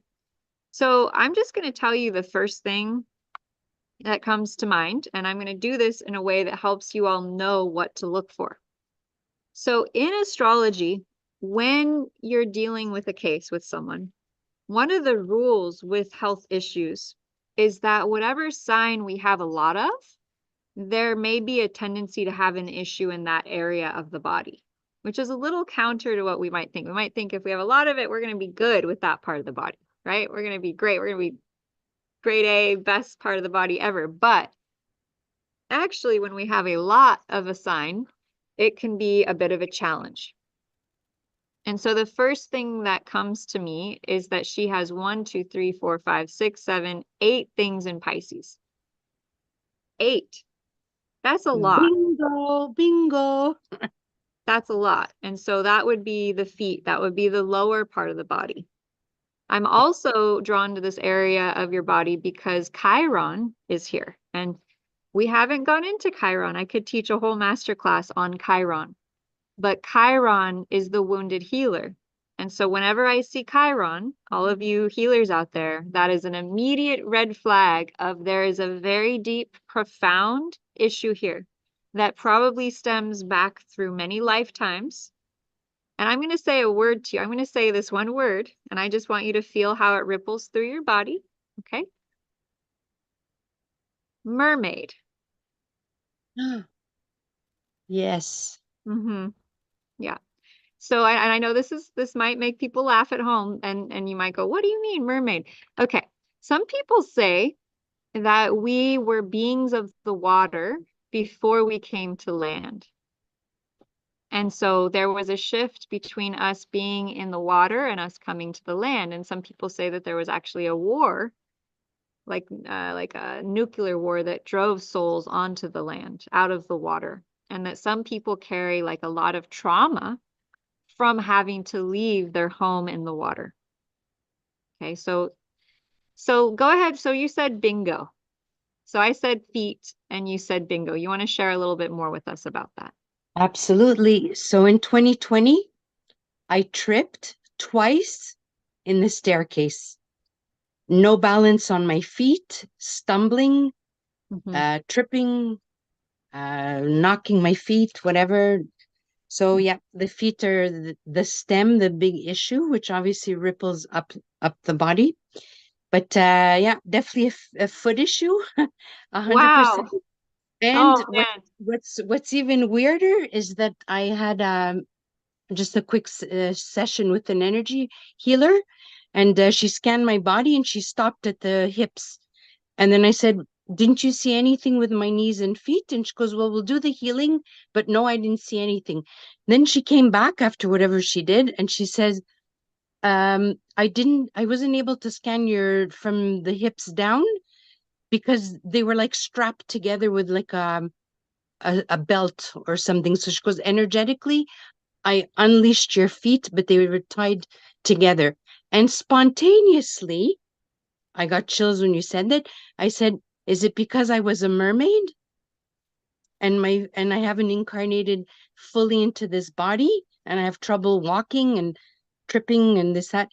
And she just started laughing, and then she goes, "Very, very well could be." But anyway, that was the word that came to mind. I just said that to her. I go, "Is it perhaps I'm a mermaid?" And absolutely in love with water. When I'm by the ocean, I'm like a 2-year-old playing in a puddle. It's crazy. Isn't that crazy? That's I'm why I not didn't want to surprised. say anything, because I said it's too easy to spoon feed. It was unbelievable. I'm You I'm are wow. something else. Wow. Well, you're drawn to me for a reason. Yes. I'm also a mermaid, and I don't mind saying it because I've Yeah. actually had memories of being a being who lived on a planet with water. Yeah. And there's a lot of us out there who have some type of profound relationship to water, almost like water beings, right? Absolutely. And Yeah. I have also struggled with feet. And so I can sense a resonance in you. I'm like, oh, we probably knew each other from the mermaid planet. And then, whatever you're thinking at home, you might, Hmm. yes. And there's probably a lot of other mermaids on this call. Welcome. And so how do you heal the mermaid wound? Well, the first step is already happening, which is to acknowledge that this is part of your life stream, to acknowledge that part of your soul print was that you were this divine being of water. And it's also a relationship to the divine feminine. Okay, so think about mermaid flow, that oneness with the water. And think about our planet being a bit kind of divorced from the divine feminine waters, and that there being lots of issues with water and with how we feel our emotions. And so, as a soul who's come with so much divine feminine connection, there's this pain around how the divine feminine has been treated for lifetimes. Okay, I'm seeing like lifetimes. And so that's part of why the feet issue is that your soul is asking you at this time to heal this, because it's part of your spiritual mission. Because your ascendant is Pisces, your sun is in Pisces, your Mercury is in Pisces. It's what you're here to unlock and perhaps even to teach. I would look into past lives related to Atlantis and Lemuria. I'm looking into, maybe look into you having been a queen of the mer people. And so there's almost like this ability to lead and guide the mer people that you have. And what is mer people? Mer people means divinely intuitive, feminine beings of water, men and women, connected to an intuitional guidance system that is based on love and based on feeling. It's very feminine in nature, although many men were also part of the mer people. It's more about feeling and being. And so I feel this deep need in you to be around others like you. It feels like you've been cut off, you've been separated, and it's like this pain, this ache in your heart to be, and heart, I say heart because sun rules Leo, sun is the heart. Okay, so sun right near the ascendant, near Chiron, tells me that there's a pain in your heart. Venus is the divine feminine, it's the goddess, around this divine feminine connection to the goddess. And so for you to heal this, how soon will depend on how much you're able to create a space for your true beingness to emerge, right? For you to actually be able to swim in the waters. Are you close enough to water? I'm more in the mountains and the woods, but it's definitely on the horizon, because I think always I'm thinking I should go by the ocean just to be near the ocean salt and the walking, grounding into the sand. That would Yes. be very, very healing. Yes. I see you going to some hot springs and just being able to soak in the water. It's like you need the water to heal. You need to get in the water again to there's connections, and there's also retraining you how to balance life on land with life on water. But this moment in time, this moment of us connecting is going to be the beginning of the healing, because this is so deep and we're touching it at a soul level. And when we touch at the soul level, then everything else unlocks as we come down into the physical. And so I already feel a lot of healing happening as you're just acknowledging the pain of being disconnected from water, disconnected from your roots, right? Your roots of being a mermaid, right? That's a very different root than the Wow. average person, right? And And I'm so, thinking that a mermaid or a fish, anyone in the water is free. There's no barriers. And when all that restriction and you can't do this and you're locked down, we had it very severe here in Quebec, all Mhm. kinds of things. So probably all that restriction, I felt probably very stuck and confined, Yes. suffocated. So, and by the timing of it, anyways, that was the energies that were like suppressing my freedom of just going and being where I wanted to go, right? Yes. So Are you that's welcome? Are you welcome? Are you open to me doing a little facilitation on this with you? absolutely. Okay. I want you to put into your hands, and everyone join me, where you feel stuck. Okay, so I want everyone to feel anywhere that they felt stuck or confined or blocked in any way. And just put that into your hands. Anywhere you felt stuck, you felt confined, and then Odie, for you, focus on this feeling of you not being able to like move, right? Like stuck, confined, all that. Anywhere you felt that, anywhere related to the lockdown where you felt confined or stuck, like you couldn't move, like you were trapped. All those words you were saying, I want you to just put them into your hands. And I want you to breathe in and out. And I want you to allow whatever's coming up to come up and come out.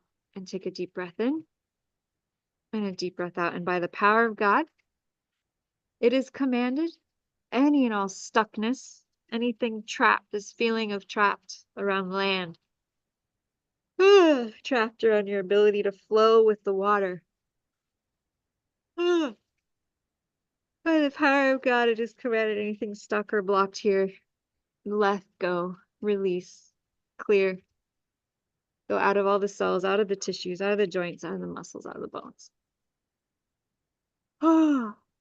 Super conscious, please take us to the core root issue blocking Odie from feeling safe to expand, to flow, to move, to be free.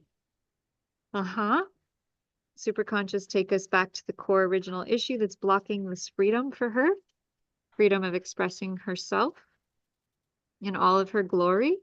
And please identify this core root issue. Please tag it. And super conscious, please do a complete change history and everything as needed. And levels 1, 2, and 3 in the highest and best order, in the highest and best way now, please. Thank you, thank you, thank you. It is done. It is done. Show us. Take a deep breath in and out. And just let it go. We ask for an unconditional love healing of your front chakras, of your back chakras, of your lower chakras, especially your feet chakras, especially your ankle chakras, especially your knee chakras. Healing and balancing for the tail, for the mermaid aspect of yourself, to allow it to integrate with the leg, the land, the land and the water, that you have access to both realms and that you be taught how to do this. You know how to do this. You know what it feels like to do this. You know how to flow as well as to walk on the land. That you can do both. You're free to do both. You have power to do both. You are set free. You are liberated. You are allowed.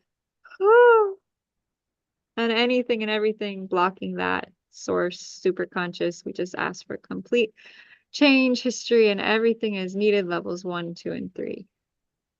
In the highest and best order. In the highest and best way now, please. And take a deep breath in. A deep breath out. Oh, whew. Fantastic.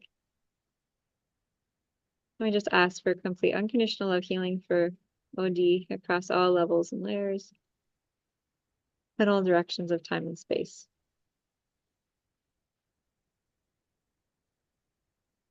Thank you, thank you, thank you. It is done, it is done, it is done. Show us.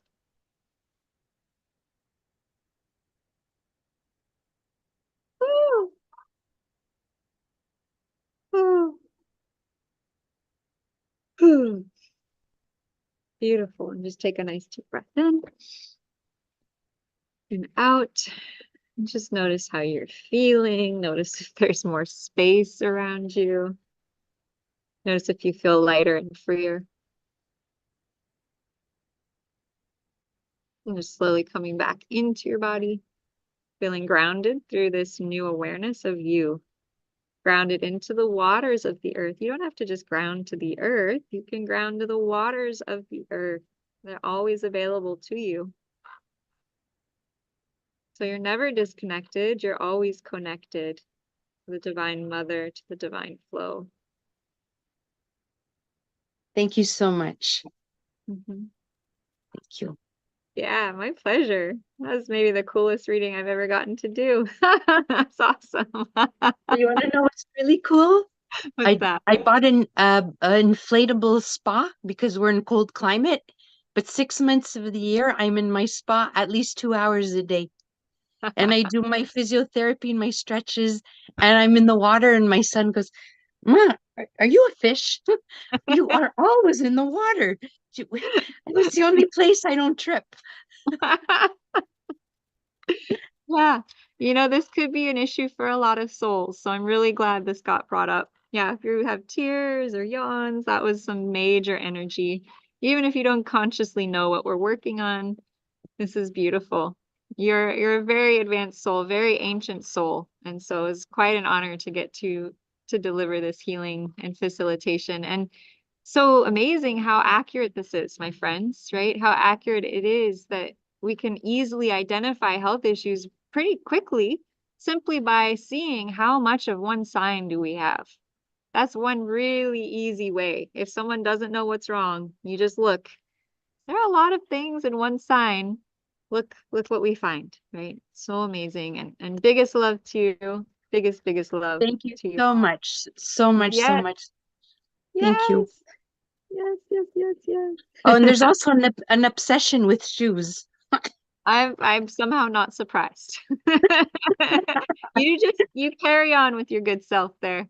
Shoes are a fun way to be on the earth. Yeah, that's crazy. So now Crazy accurate. Thank you. you are so welcome. My pleasure. Okay. So we're gonna welcome, we have a new friend joining us all the way from, so I'm gonna stop share for a moment, from Ecuador, and I will invite her to turn on her camera. I got a lot of you. I sent you a message. I saw, yeah. I'll just ask her to start video. Yeah, go ahead, Sonia. You can start your video.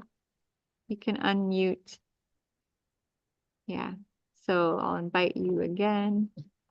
So you should get a video and an invitation, Sonia, to turn on your video. Maybe you can tell her coach. She'll get an invite. There it is. Perfecto. Perfecto. Awesome. Awesome. So we're going to go to Sonia tonight, all the way from Ecuador, which is so awesome. We've got people in Canada. We've got people in Ecuador. We've got people in Florida. This is the best ever. Okay. And so Sonia, I know Gio-sama said you speak some English. See? No? No? Go ahead, unmute.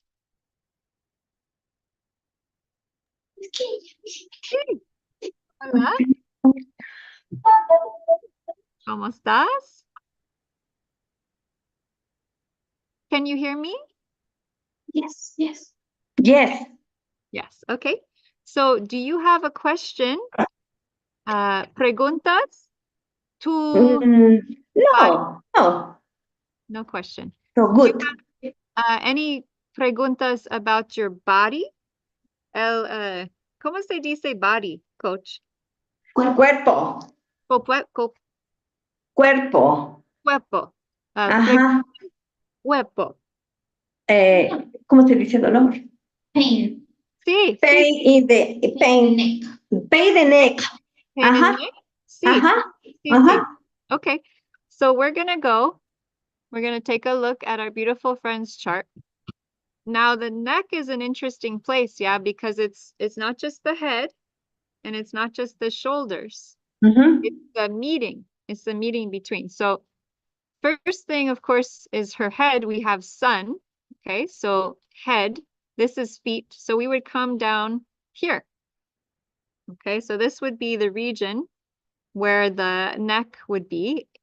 This is one region. Okay, and she has the planet Uranus in sort of the throat area, but she has the moon here. This is Cancer. So we go up to the moon here and we see that it's in Pisces. Okay. Sonia, did you have any issues with tu madre? No, my mom is dead. She's dead. Okay. Mhm. When she was alive, was there any challenges with you two? Difícil o fácil? Dime lo que me está Fácil, diciendo. muy fácil, tu madre o difícil? Repeat, please. Tu madre, your mother, was Yes. muy fácil, very easy with her, or muy difícil?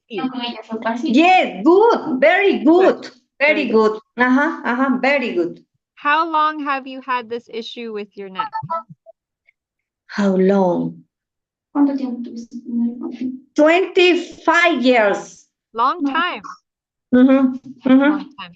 Have you ever done acupuncture? I don't know. Repeat, please. Que si te han hecho acupuntura, ñaña. No, never. Okay. This is my sister. Yeah. Um, No, she hasn't done any acupuncture. can you turn? Thank you.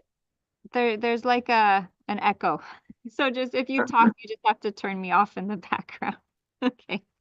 So your Chiron, this place here, is in Aquarius, which rules the electrical body.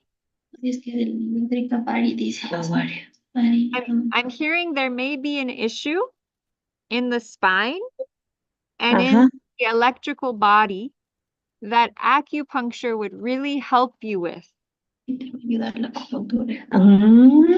Yeah. There's some kind of a block because Chiron is the electrical body. Okay? And so there's some type of energy block here between your head and neck. Yeah. And acupuncture may be able to clear this for you. Yeah. See. Also, massage, Christy, that's a great point. Massage would be very beneficial as well. Yeah. But acupuncture is going to get to the root of it.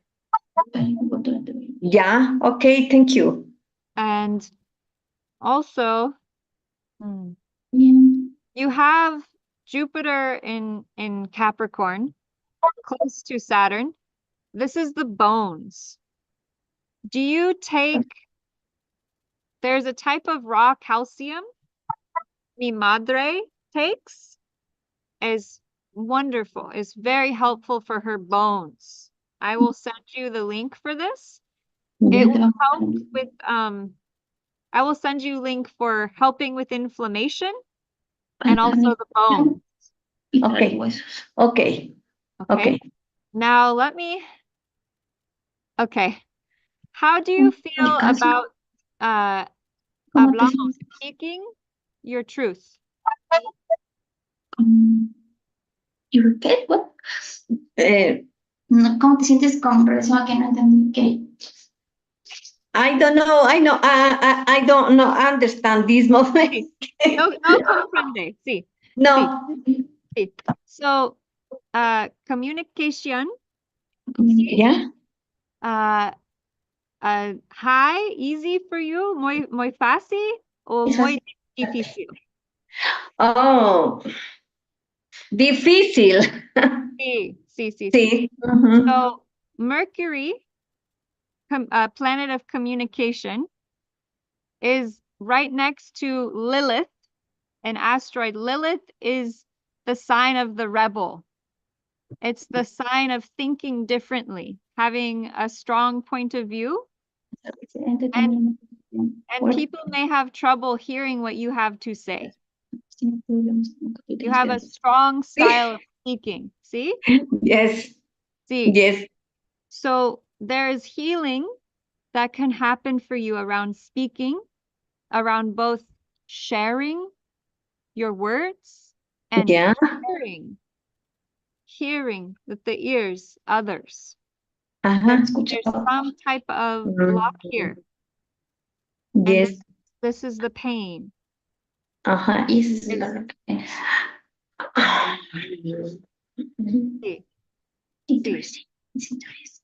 What you have to say is importante. See? Yeah. Lo que tú tienes que decir es importante. El grupo, correcto. Sí. Ajá. You need the right people. Conocer a las personas correctas. Yeah. Select the person. Sí. Mhm. Sí, maybe las personas, new. Ajá. Okay. New Yes, club. yes. I understand. It's Sí, very comprende. good. Yes. Sí, muy bien, muy bien. She, so much here in her house of who she is. Sun in Gemini, communication. You are Yes. here to speak. You talk. You have things to share. Compartir. Pero las personas no comprende. Ay, you want to shake them. Yeah? Okay, yes. Sí. It's true. It's true. Sí. So find correct personas. Correct. Encuentres las personas correctas. Yes. To hear Okay. what you have to say. Yes. De los demás. Sí. You Okay. need to join a new club or a new group because you're here to share. Oh, it's difficult, but this is my family. The group is small. Sí. Mhm. Okay. Muy difícil Okay. la familia. Sí, I know. Muy difícil. Sí. Sí. So, la familia y las personas, other people. You need to have other people who can hear you. That will help you. And also, Okay. cuidado y comunicación con las familias. Careful. Sí. Sí. Sí. Very strong. You are very strong. Es muy fuerte. Sí. See? And they go, they can't take it. It's too strong. Pero es tú. It's you. It's who you are. Esa soy yo. Ajá. Yes. Ajá. Yes. I understand. Sí. So, un momento. Tú, planet Mars, action in Leo, big energy. En Leo. ¿Leo? Y tienes mucha energía. Oh, Sí, yes. Sí, food.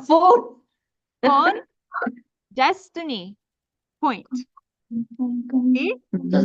Big energy is your destiny. You have something big to create. You know this. You know this. Súper. La- Muy bien. muy energía. Tú. Okay. Más energía. Big energy. Yes. Coach Gio, he's going to help you. Oh, yeah. See, Yeah. connect to more Mhm. people. Yeah. Sí. Oh. In Ecuador, in the whole world. Okay. Oh. Perfect.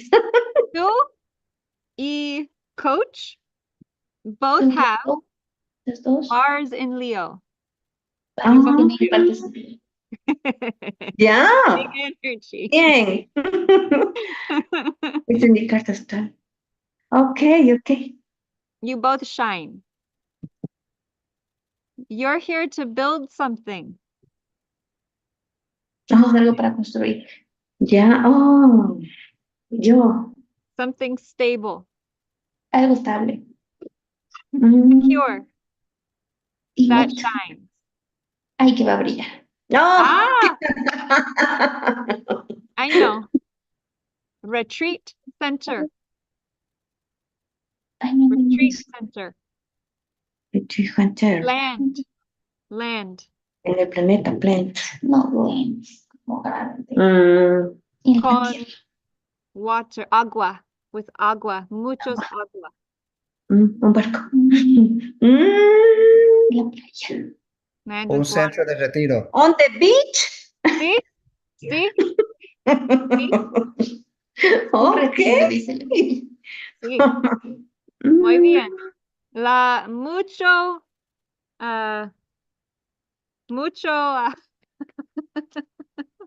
mucho dollars. Sí. No. Sí. Oh, yeah. Sí. Bien, bien. Now. Muy Now. importante now. Because Venus, the billionaire planet, today is got Jupiter, the millionaire planet, on top of it. Today, Yeah. big opportunity. Yeah. Sí. Oh. Sí. Con las personas. Sí. Con las personas. Lots of people. With your love. With your love. Oh. Sí. Yeah. Billionaire planet and house of lots of people. In In the sign of land. You build it, they will come. You can do it. Okay. Buenas noticias. Good news. I come visit. Yeah, good news. Good news for me. Sí. Sí. Bueno. Thank Sí. you. Thank you very much. Sí. Muy bien.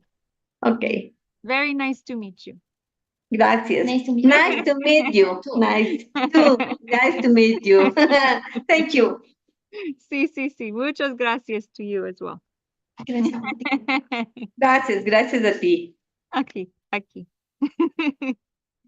Thank you so much. Oh my gosh, this is my first attempt at reading an astrology chart in Espanol. Thank you for your patience. Very good job. And what I will say in English is that Sonia has her destiny point in the second house. The second house relates to real world physical material things, building something. With Mars is big energy to take action. In Leo is shining. So she's going to take action and shine as she builds something big, because the billionaire planet is in the house of all these people, the house that reaches so many people. And right now, tonight, exactly, both the moon and Jupiter are landing on her Venus, her billionaire planet. So it's a windfall. It's an opportunity for her. And she got drawn to me right now in this moment to give her this information. How cool is that? Yeah. And as she speaks her truth, Mercury in the conjunct Lilith. Lilith is rebel. It is, I will not do that which I do not want to do. I will only do what I feel is right. Because as the story goes in the Bible, Lilith was the first wife of Adam. But he said, do this thing. And she said, no. And she left. So when you have Lilith near Mercury, you're very strong with how you speak. You won't put up with any BS. No BS. No. Only truth for you. Some people can't handle this. That's okay. So you can both be more careful with your speech because it's always going to be so strong. And you can also find the right people who can hear you and listen to what you have to say. So do both and you find the balance point. It will help everything in your life to flow because you have your sun in Gemini. So you're here to speak. That's who you are. You shine as you talk. You shine as a communicator. That's amazing. And you're speaking in English across the internet tonight. I mean, how cool is that? That's really cool. So you trust yourself more, okay? Trust yourself more. I'll say that to all of you. Thank you. Thank you. I'm still learning Espanol very much. Sí, muchas gracias. Okay, my friends. So, whew, we're doing good tonight. Who would like to go next? Who's next? Okay, we'll go with Goon because it's your first night. Goon, where are you joining us from? You can go ahead, unmute. Yeah. Oh, hold on, Goon, you gotta unmute first so we can hear you. Yeah, go ahead. I'll invite you. See, there we go. There we go. Yeah. Oh, there. Can you hear me now? Yes. Yeah. Hi. Hi. Lovely to join you. Yes. It's fantastic what you're doing. I'm so impressed. I am too. I was nervous when she said she wasn't going to tell me her health issue. I said, okay, well, this makes it or breaks it. You God that this stuff works. You did it. Oh, we made it. Wow, this is so exciting. It is. So what would you like to ask us about? Tonight the focus is health and healing. Yeah. Is that something you're looking for guidance with? I had hypothyroidism for a very long time since my second child was born. That's about 20 years ago. Long So I time. had a very long time. So I wonder if I can ever heal completely. That's what I think I can, but it hasn't happened yet. Right. Okay. So hyper or hypo? Hypothyroidism. So slow. Yeah. Okay. So the first thought, of course, with the throat, thyroid being in the throat, would be to go to Taurus to see if that's an issue. But there were no planets in Taurus. So I made my way over to the planet that rules Taurus. So every sign has a planet that rules it. So we have Venus rules Taurus. And wouldn't you know, oh boy, Venus is conjunct your Chiron. So Venus would be related to the throat. Chiron would be wounded healer. I can relate to this in my own healing journey as something I've come across, is that Chiron can be the area we have our deepest health issue. And so what does that mean? And you also have your destiny point. And so your destiny involves your wound. Does that make sense? Yeah. Yeah. So what you're here for is also related to the thing that is the biggest issue. Yeah, this happens a lot, actually. You'd think this is rare. This happens a lot. That our biggest challenge is actually our biggest destiny. And so that in that moment is already going to start to give you some relief. And you're going to feel a bit like you can breathe a little bit better. Yeah. Yeah. Yeah. Because you've been trying to figure this out, right? And so now you finally have permission that it's okay. Like you've been going the wrong way. You've Okay. just been going the right way, and this is part of your journey. Oh, I'm getting emotional. So the throat's clearing. Okay. So what is Chiron in Pisces? So Pisces, okay. 2 in 1 night. Pisces is the mermaid. Really? Yeah. I love mermaids. Yeah. Mhm. Yeah. Pisces is the water. It's the water being. It's the fish. It's the mermaid. It's divine intuition. It's psychic abilities. Whew. Big energies coming through, my friends. You might feel waves of energy. There's a lot of energy coming through because I also am reading energy. So there's just a lot of energy coming through. Just let it come through. These charts are a portal into the soul. That's why I call them oracles. They're not just pieces of paper. They're actually entrance points into our soul purpose, why we're here, and our biggest challenge, which for you is this Chiron in Pisces. So there is a past life, or many, maybe many, where there was trauma around you teaching and sharing your gifts as a psychic, intuitive, divine feminine being. I'm getting probably a priestess, or maybe even part of the ancient water mermaid peoples. So you're a very old soul.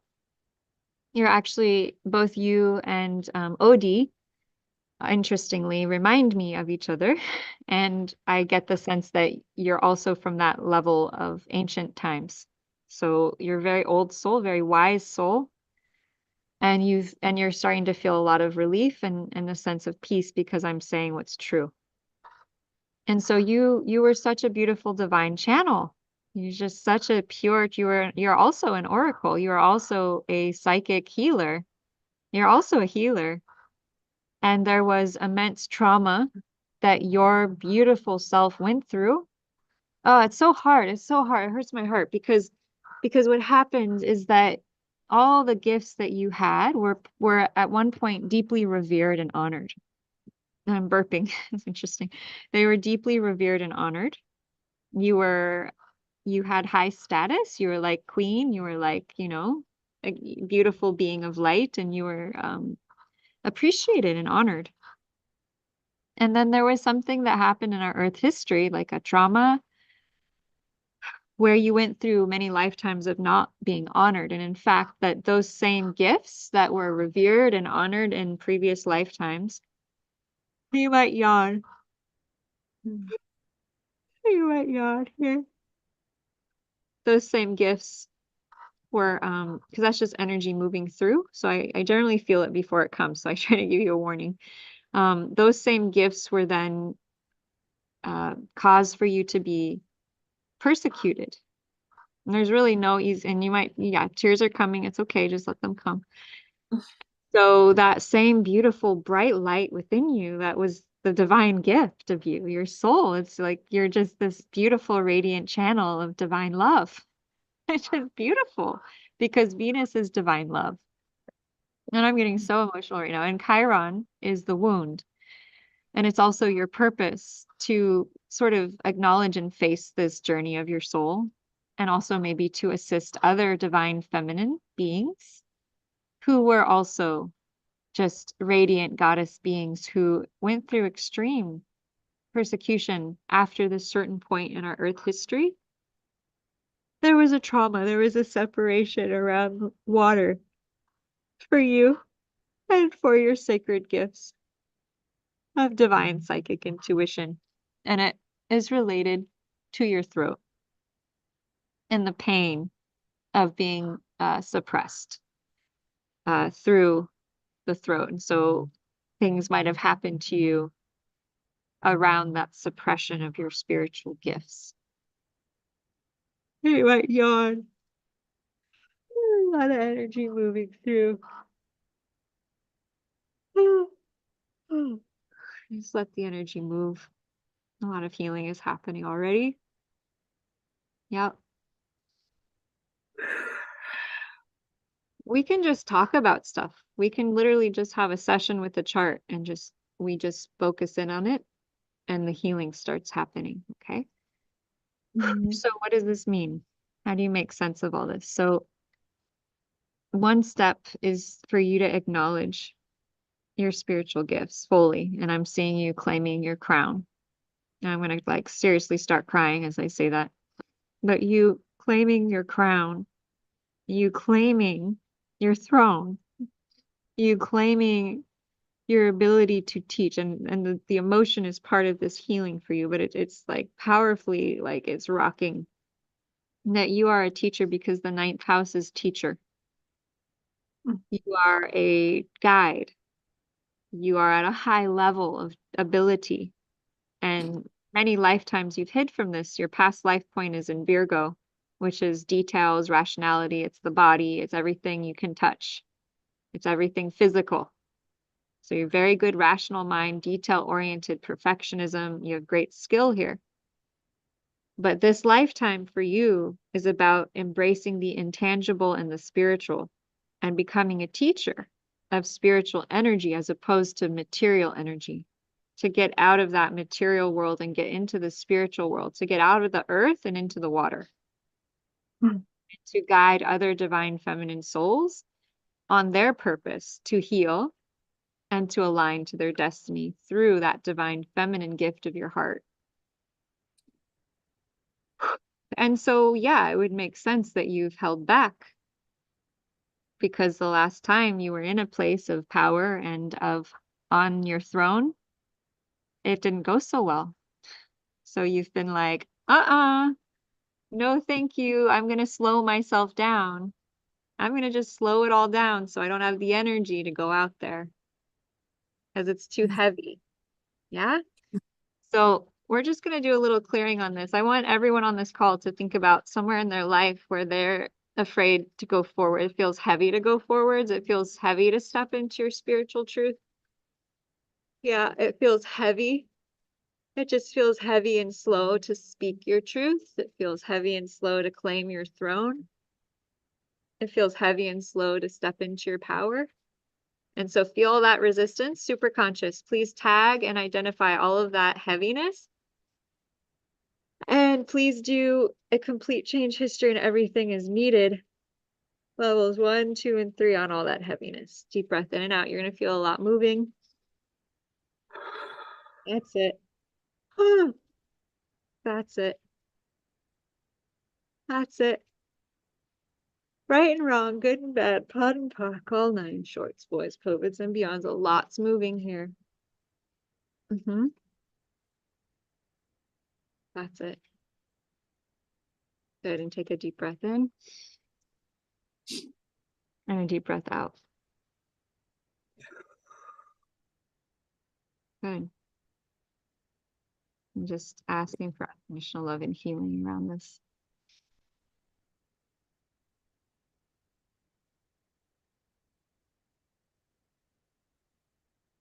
What do you notice? I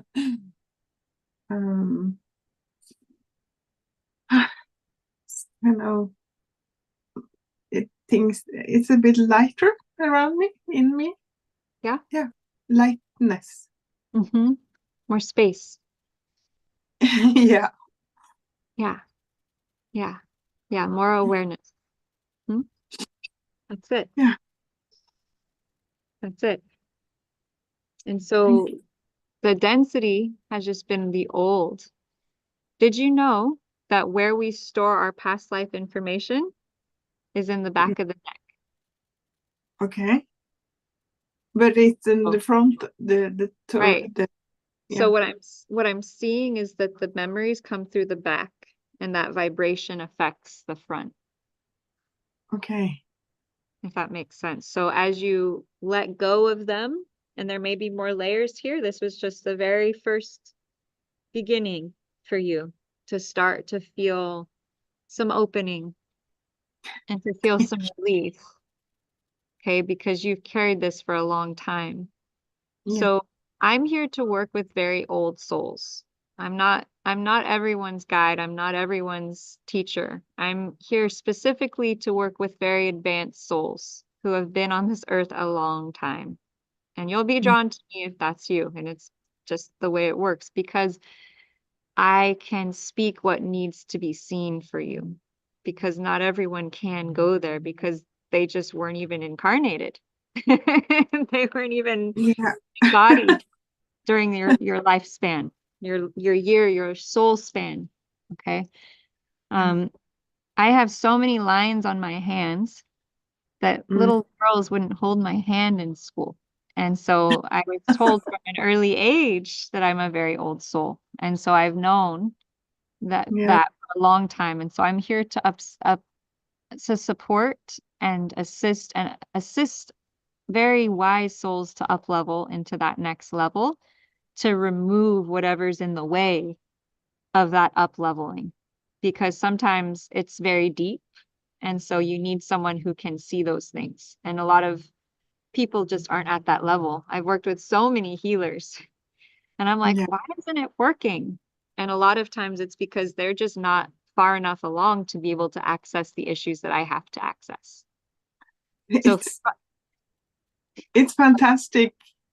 I'm happy to be here. You are like the half of the world around. I'm from Norway. You're from California? No. Yeah. Yeah, I love it. I know, I know. And I found you. I know. That's why I started this channel, so I could find my people. Wow. Really. Wow. Yeah, my Yeah. whole life I wondered where you all were. Me too. I wonder where you all were. Yeah.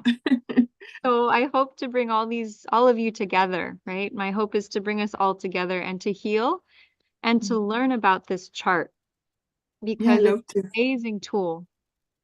It's Yeah. amazing. And so I'm really inspired to teach as many people as possible how to access this information and how you can share it with others who are also needing assistance and guidance. And so for you, for healing, Yeah. I'm hearing herbal teas, like really researching what herbs are good for the hypothyroid, Okay. and water, like getting into water and sort of sending energy to the thyroid. Yeah. And then doing a heavy metal detox, Okay. because the thyroid often gets burdened by heavy metals like mercury or aluminum or lead. These things happen from, drinking water that's come from old pipes. It can happen from going outside and there's chemtrails. I mean, it's all around us. And so heavy metal detox is really important for the thyroid. So maybe even getting something like zeolite. Zeolite's very good for clearing heavy metals. What is zeolite? Zeolite. CEO. ZEOLIGHT. Zeolite. Okay. Yeah. Yeah. So I've very. heard. What Yeah. is it? It's a type of mineral. It's a Mineral. Okay. mineral. And it Okay. helps to pull out toxins in the body. Zeolite. Yeah. Powerful cleanser. So nice to meet you. I've been working so much with herbs and celery. I use celery, and that had a great effect on my body. And yeah, I have done a lot of things for working on it. This feels like it's at a very deep spiritual level, which could be why the herbs haven't fully. I'm hearing have you heard of comfrey? What? Comfrey? Comfrey. COMFREY. No. Comfrey is an herb that heals. So if a bone has broken, it will heal the bone. It will heal it will come back together, you can get a homeopathic version of Comfrey to help Okay. you heal anything that was ever hurt in your body. Okay. Traumas. Because I'm hearing you have sort of like spiritual trauma that you're healing from. Hmm. And that's why the herbs weren't always enough, because it's a spiritual trauma. Yeah. Because Pisces is the spirit. You can look up Chiron in Pisces, and you can also look up Chiron in the 9th house, and that's going to give you a lot more information as well on what to do. And we can Right. talk more. I'd I have love to. Yeah, I have to talk to you later. Yes, I would love that. I would love that. Oh, wow. So good to meet Whew. you. And where are you in the world? I'm from Norway. I live in Skien, which is Oh, about beautiful. 2 hours south of Oslo. Oh, beautiful. Beautiful. So Mhm. I So, think, go ahead. yeah, it's I'm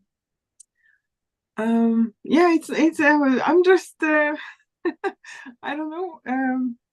I forgot the words. I'm just amazed.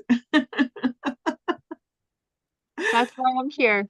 That's why I'm here, so we can help you get what you need. Wow, Wherever thank you you are, so whatever's much. happening, you're so welcome. So welcome.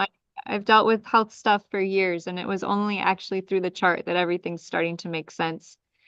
And healing is happening finally. And I'm so passionate to bring you this. Yeah. Thank you, thank you, thank you. You're so welcome. So nice to meet you. So All right. nice to meet you too. Yes, yes. I see you later, I hope. Yes, we will see each other soon, I think. I've been up all night now, so Oh. I think I have to go to bed. Yes, It's go to bed, Gun.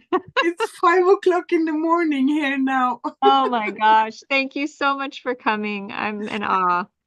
I'm in awe. And I hope and pray that this was the medicine that you were looking for, and that your throat heals and your It's thyroid. gonna be so exciting in the future. Yes. I feel that. Yes. Thank you. Big love. You're welcome. Good night. Good night. Bye. Bye. Awesome, everyone. So we're getting really on the later end here for a lot of folks. So we're going to just do one more reading tonight, and we'll see what else we can fit in tomorrow. And we're going to call on Christy, because Christy, you were here last night and then you weren't able to jump on. So I made your chart. It's a little bit less fun because I didn't have. But do you have any health related questions? Oh, okay. I can unmute. Yes, good job. I don't know if I have any questions. I mean, I know some issues that that I have had and stuff.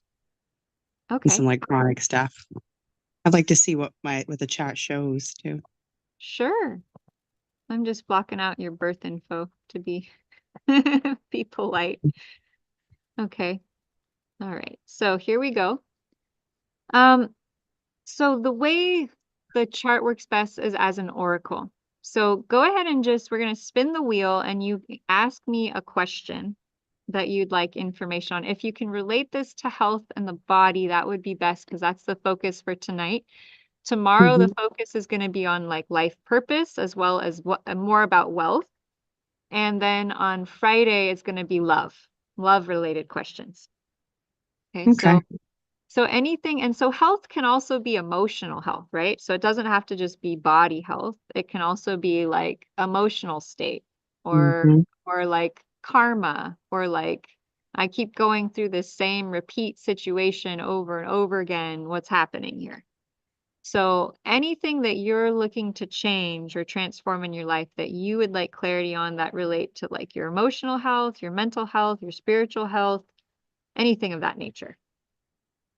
Okay. I've had a lot of issues like in my head in general, like eye issues that you probably know about, like, and neck issues, sinus issues, like all in my head, from like my head to my throat, basically. It's like a chronic thing. That's what's coming up. Okay, perfect. Thank you. Yeah, that's really helpful. So immediately I'm gonna, where do you think I would go first? If you were me and you were trying to figure out where to look first, where would you look first? What would you go towards? You mean which sign or Okay. So if it were me where in and the it's chart? me, I would go immediately to the first house, right? Because that's the head The head. Yeah. Yep. and the eyes.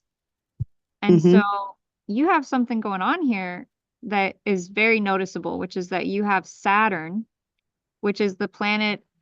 Saturn tends to have a lot of karma with it. It's kind of like our lesson planet. It's kind of like the hard work planet, like stuff we have to work through. And then you Mhm. also have Mars, which is physical energy. It's the body. It can also be aggression and anger. Mhm. So these are two in Vedic astrology, they call them malefic planets, and that they can be kind of, like Venus is like love and it's the billionaire planet, like it's the sweet energy, it's the feminine energy, which you have next to your sun. So you have a lot of love energy that you shine, right, as a positive. But in terms of a challenge area, you have Mars near Saturn. And your ascendant, which is your identity, your head, and your eyes right here. Okay, so what might be causing the eye issue? One, I would say, is anger. And it's in Libra, which is relationship. So I would imagine that there could be either a past life, present life, or earlier in your life issue with a masculine partner where you feel some kind of extreme anger. And it could also relate to just anger, like, because Mars can either be the action we take, a very positive, right? So on one hand, you're probably a very good leader. You're good at taking action. You're good at starting things. And then on the negative side, it can be anger, like you could be easily angered or irritated by things because Mars, you see how that sharp point? It's kind of, there's a little bit of sharpness to Mars. Okay. So, and then having Saturn there, which is like lessons, it tends to be past life karma, like things that you're here to work through and master that are like difficult lessons in the beginning. But then as you get older and with time and with grace, those challenges become blessings, right? You become the master of your issue. So there's negative and positives here, but the first thing I would look at is potential anger towards a masculine in your life. It could also be anger towards yourself around your own masculine energy, which could be like frustration around how you're acting or not acting, things you're doing or not doing. And then if we just think about the eyes, that's what we see with. We see with our eyes.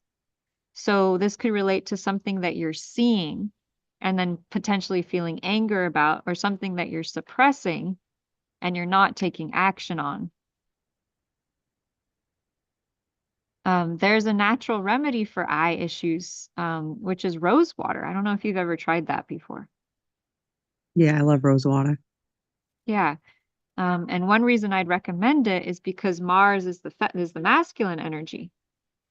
And masculine energy is usually settled by feminine energy.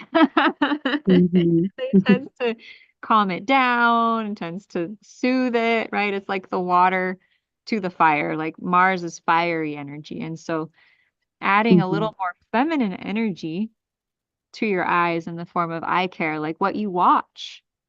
Like, what are you watching? Are you watching like aggressive or strongly energized things, or are you watching things that are feminine or loving or kind or gentle? It's kind of like, what are you seeing that is anyway irritating you? And how can you bring some healing to that to soothe it? And then you also have Saturn there, which is like discipline. It's work. It's like disciplining your ego. This is not such an easy placement, Christy. I'm like really not gonna lie. Saturn is this strong force of discipline. It's this force of and it's on your ascendant. You're very close, like 1 degree away from it. And so Saturn is teaching you to be very disciplined with your energy, with with how you interact with people, with what you do. It's also about success, and it's also about mastery. And so having your Saturn there means that you're really dedicated to becoming a master with your own identity, a master of your own energy, a master of how you present yourself, a master of how you interact with the world. So it could also mean like some past life karma, potentially around birth, around who you are. It could be restriction.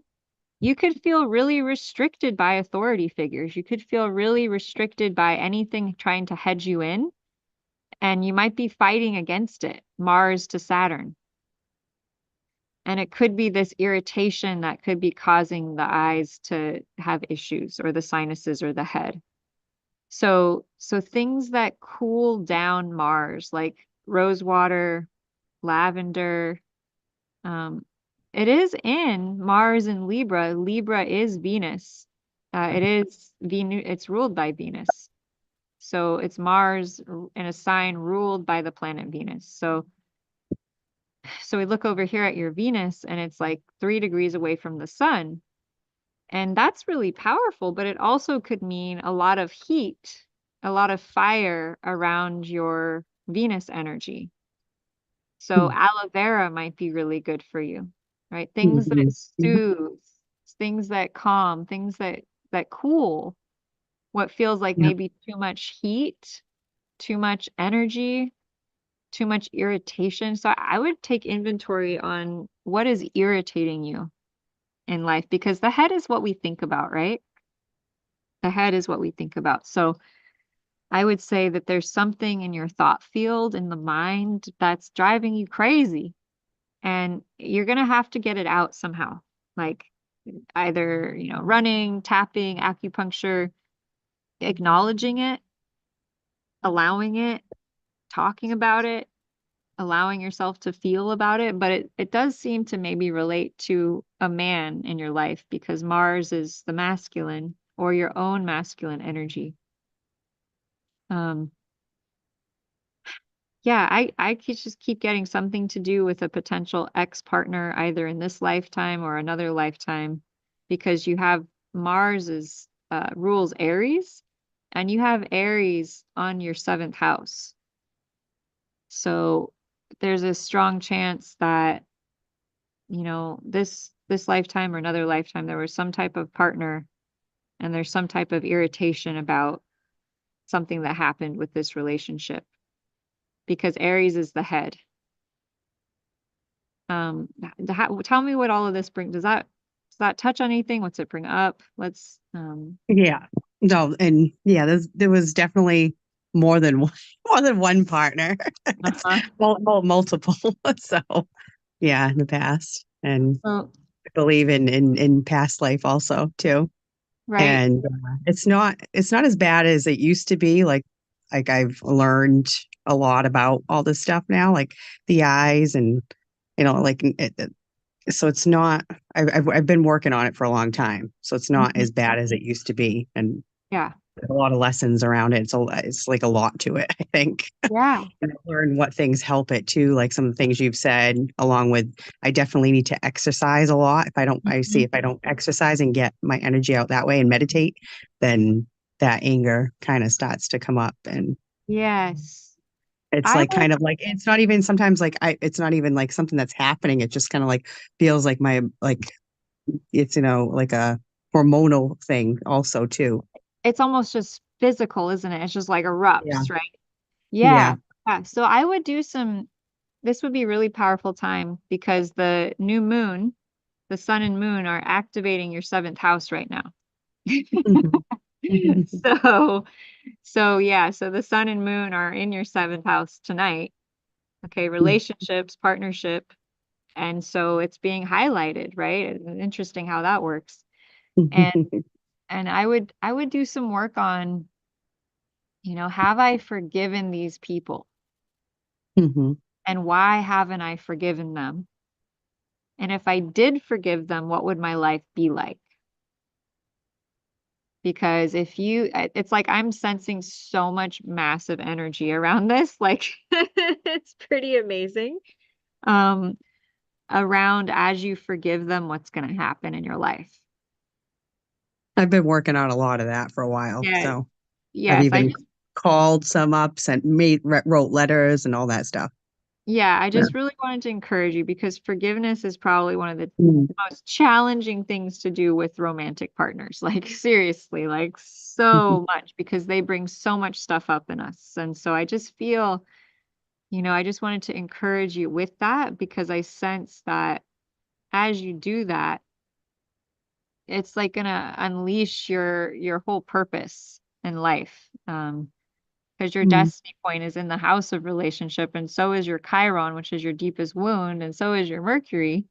And so relationships are really the ground for you of your soul purpose, right? It's both the deepest wound and it's the destiny point. And so as you go towards that, right, it's going to open a lot of doors.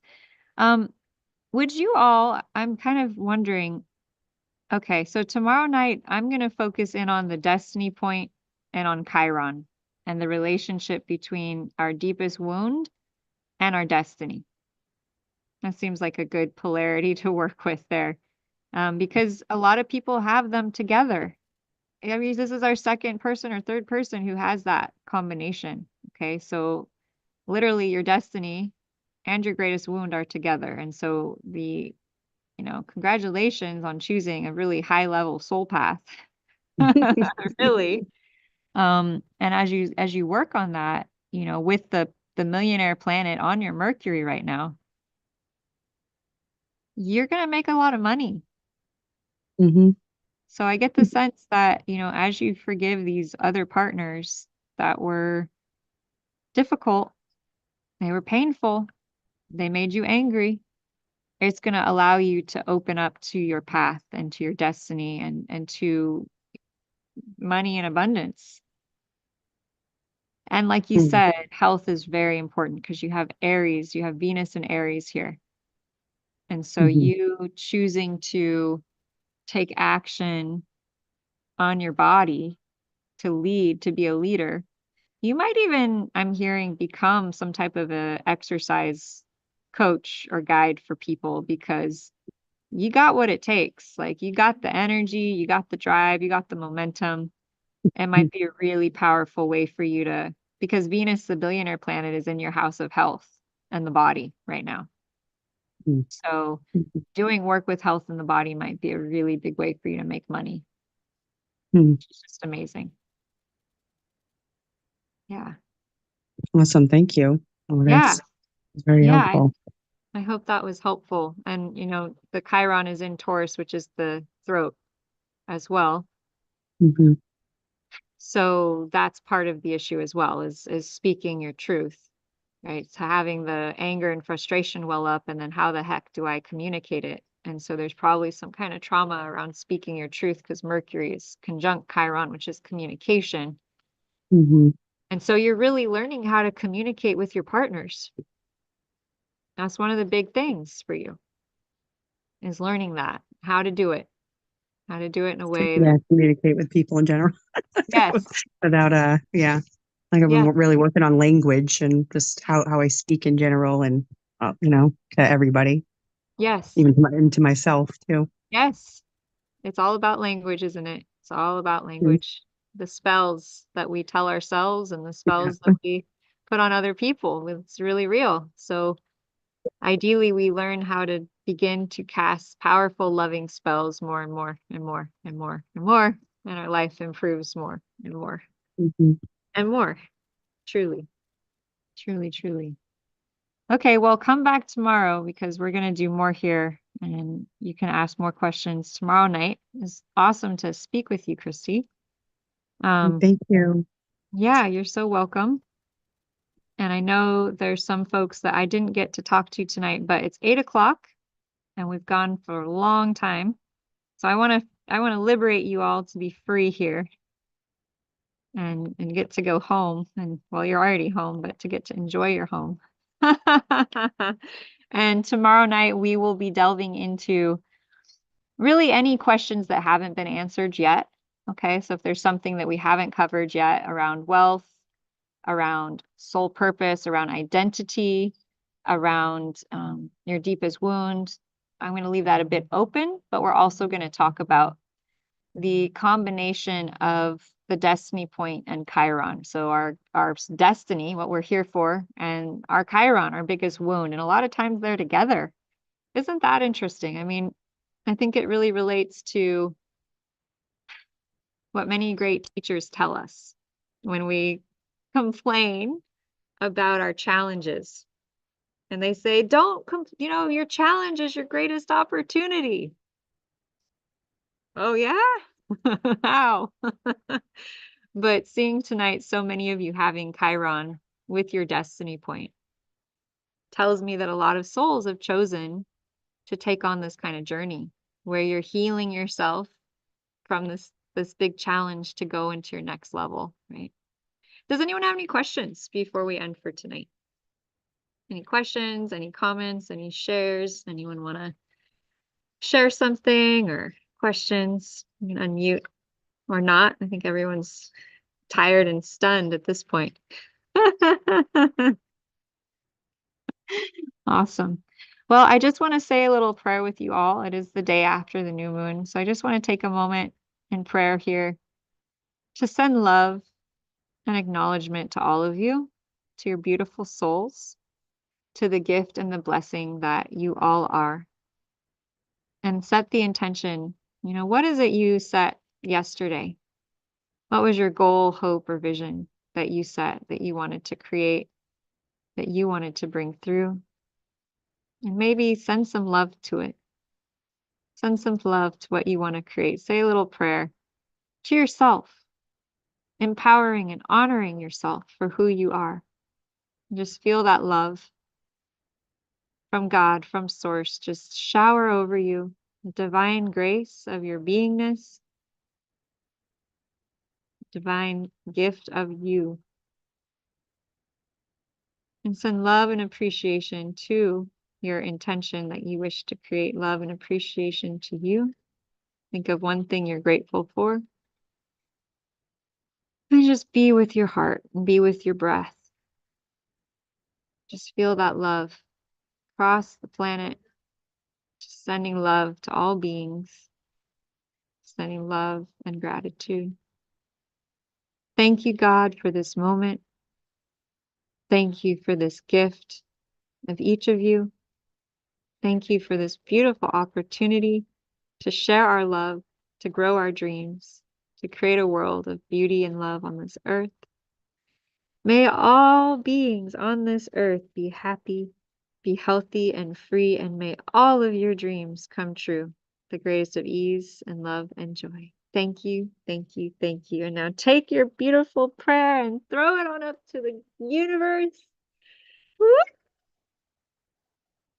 And let it sprinkle beautiful light and blessings across all beings through all directions of time and space. You can stretch your arms out and feel the hug of all of our hearts across this planet. I'm going to squeeze the person on my right, person on my left, and say hi, and just feel that force field of love traveling across the entire earth, opening your heart, giving a big group hug to all of you across the planet, y'all beautiful gifts and blessings.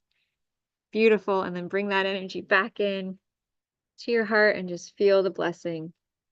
Just feel the blessing radiating in, amplifying your hopes, dreams, and desires. And we will see you back here tomorrow night at 5 p.m. to keep going, to keep answering your questions about your destiny, about your purpose, and hey, maybe money and wealth as well. So I love you all. Thank you. You're welcome. So, Hi, thank you. Thank you. have a Thank you, beautiful- Lourdes. You're Yes. absolutely amazing angel. Thank you. Thank you. So are you.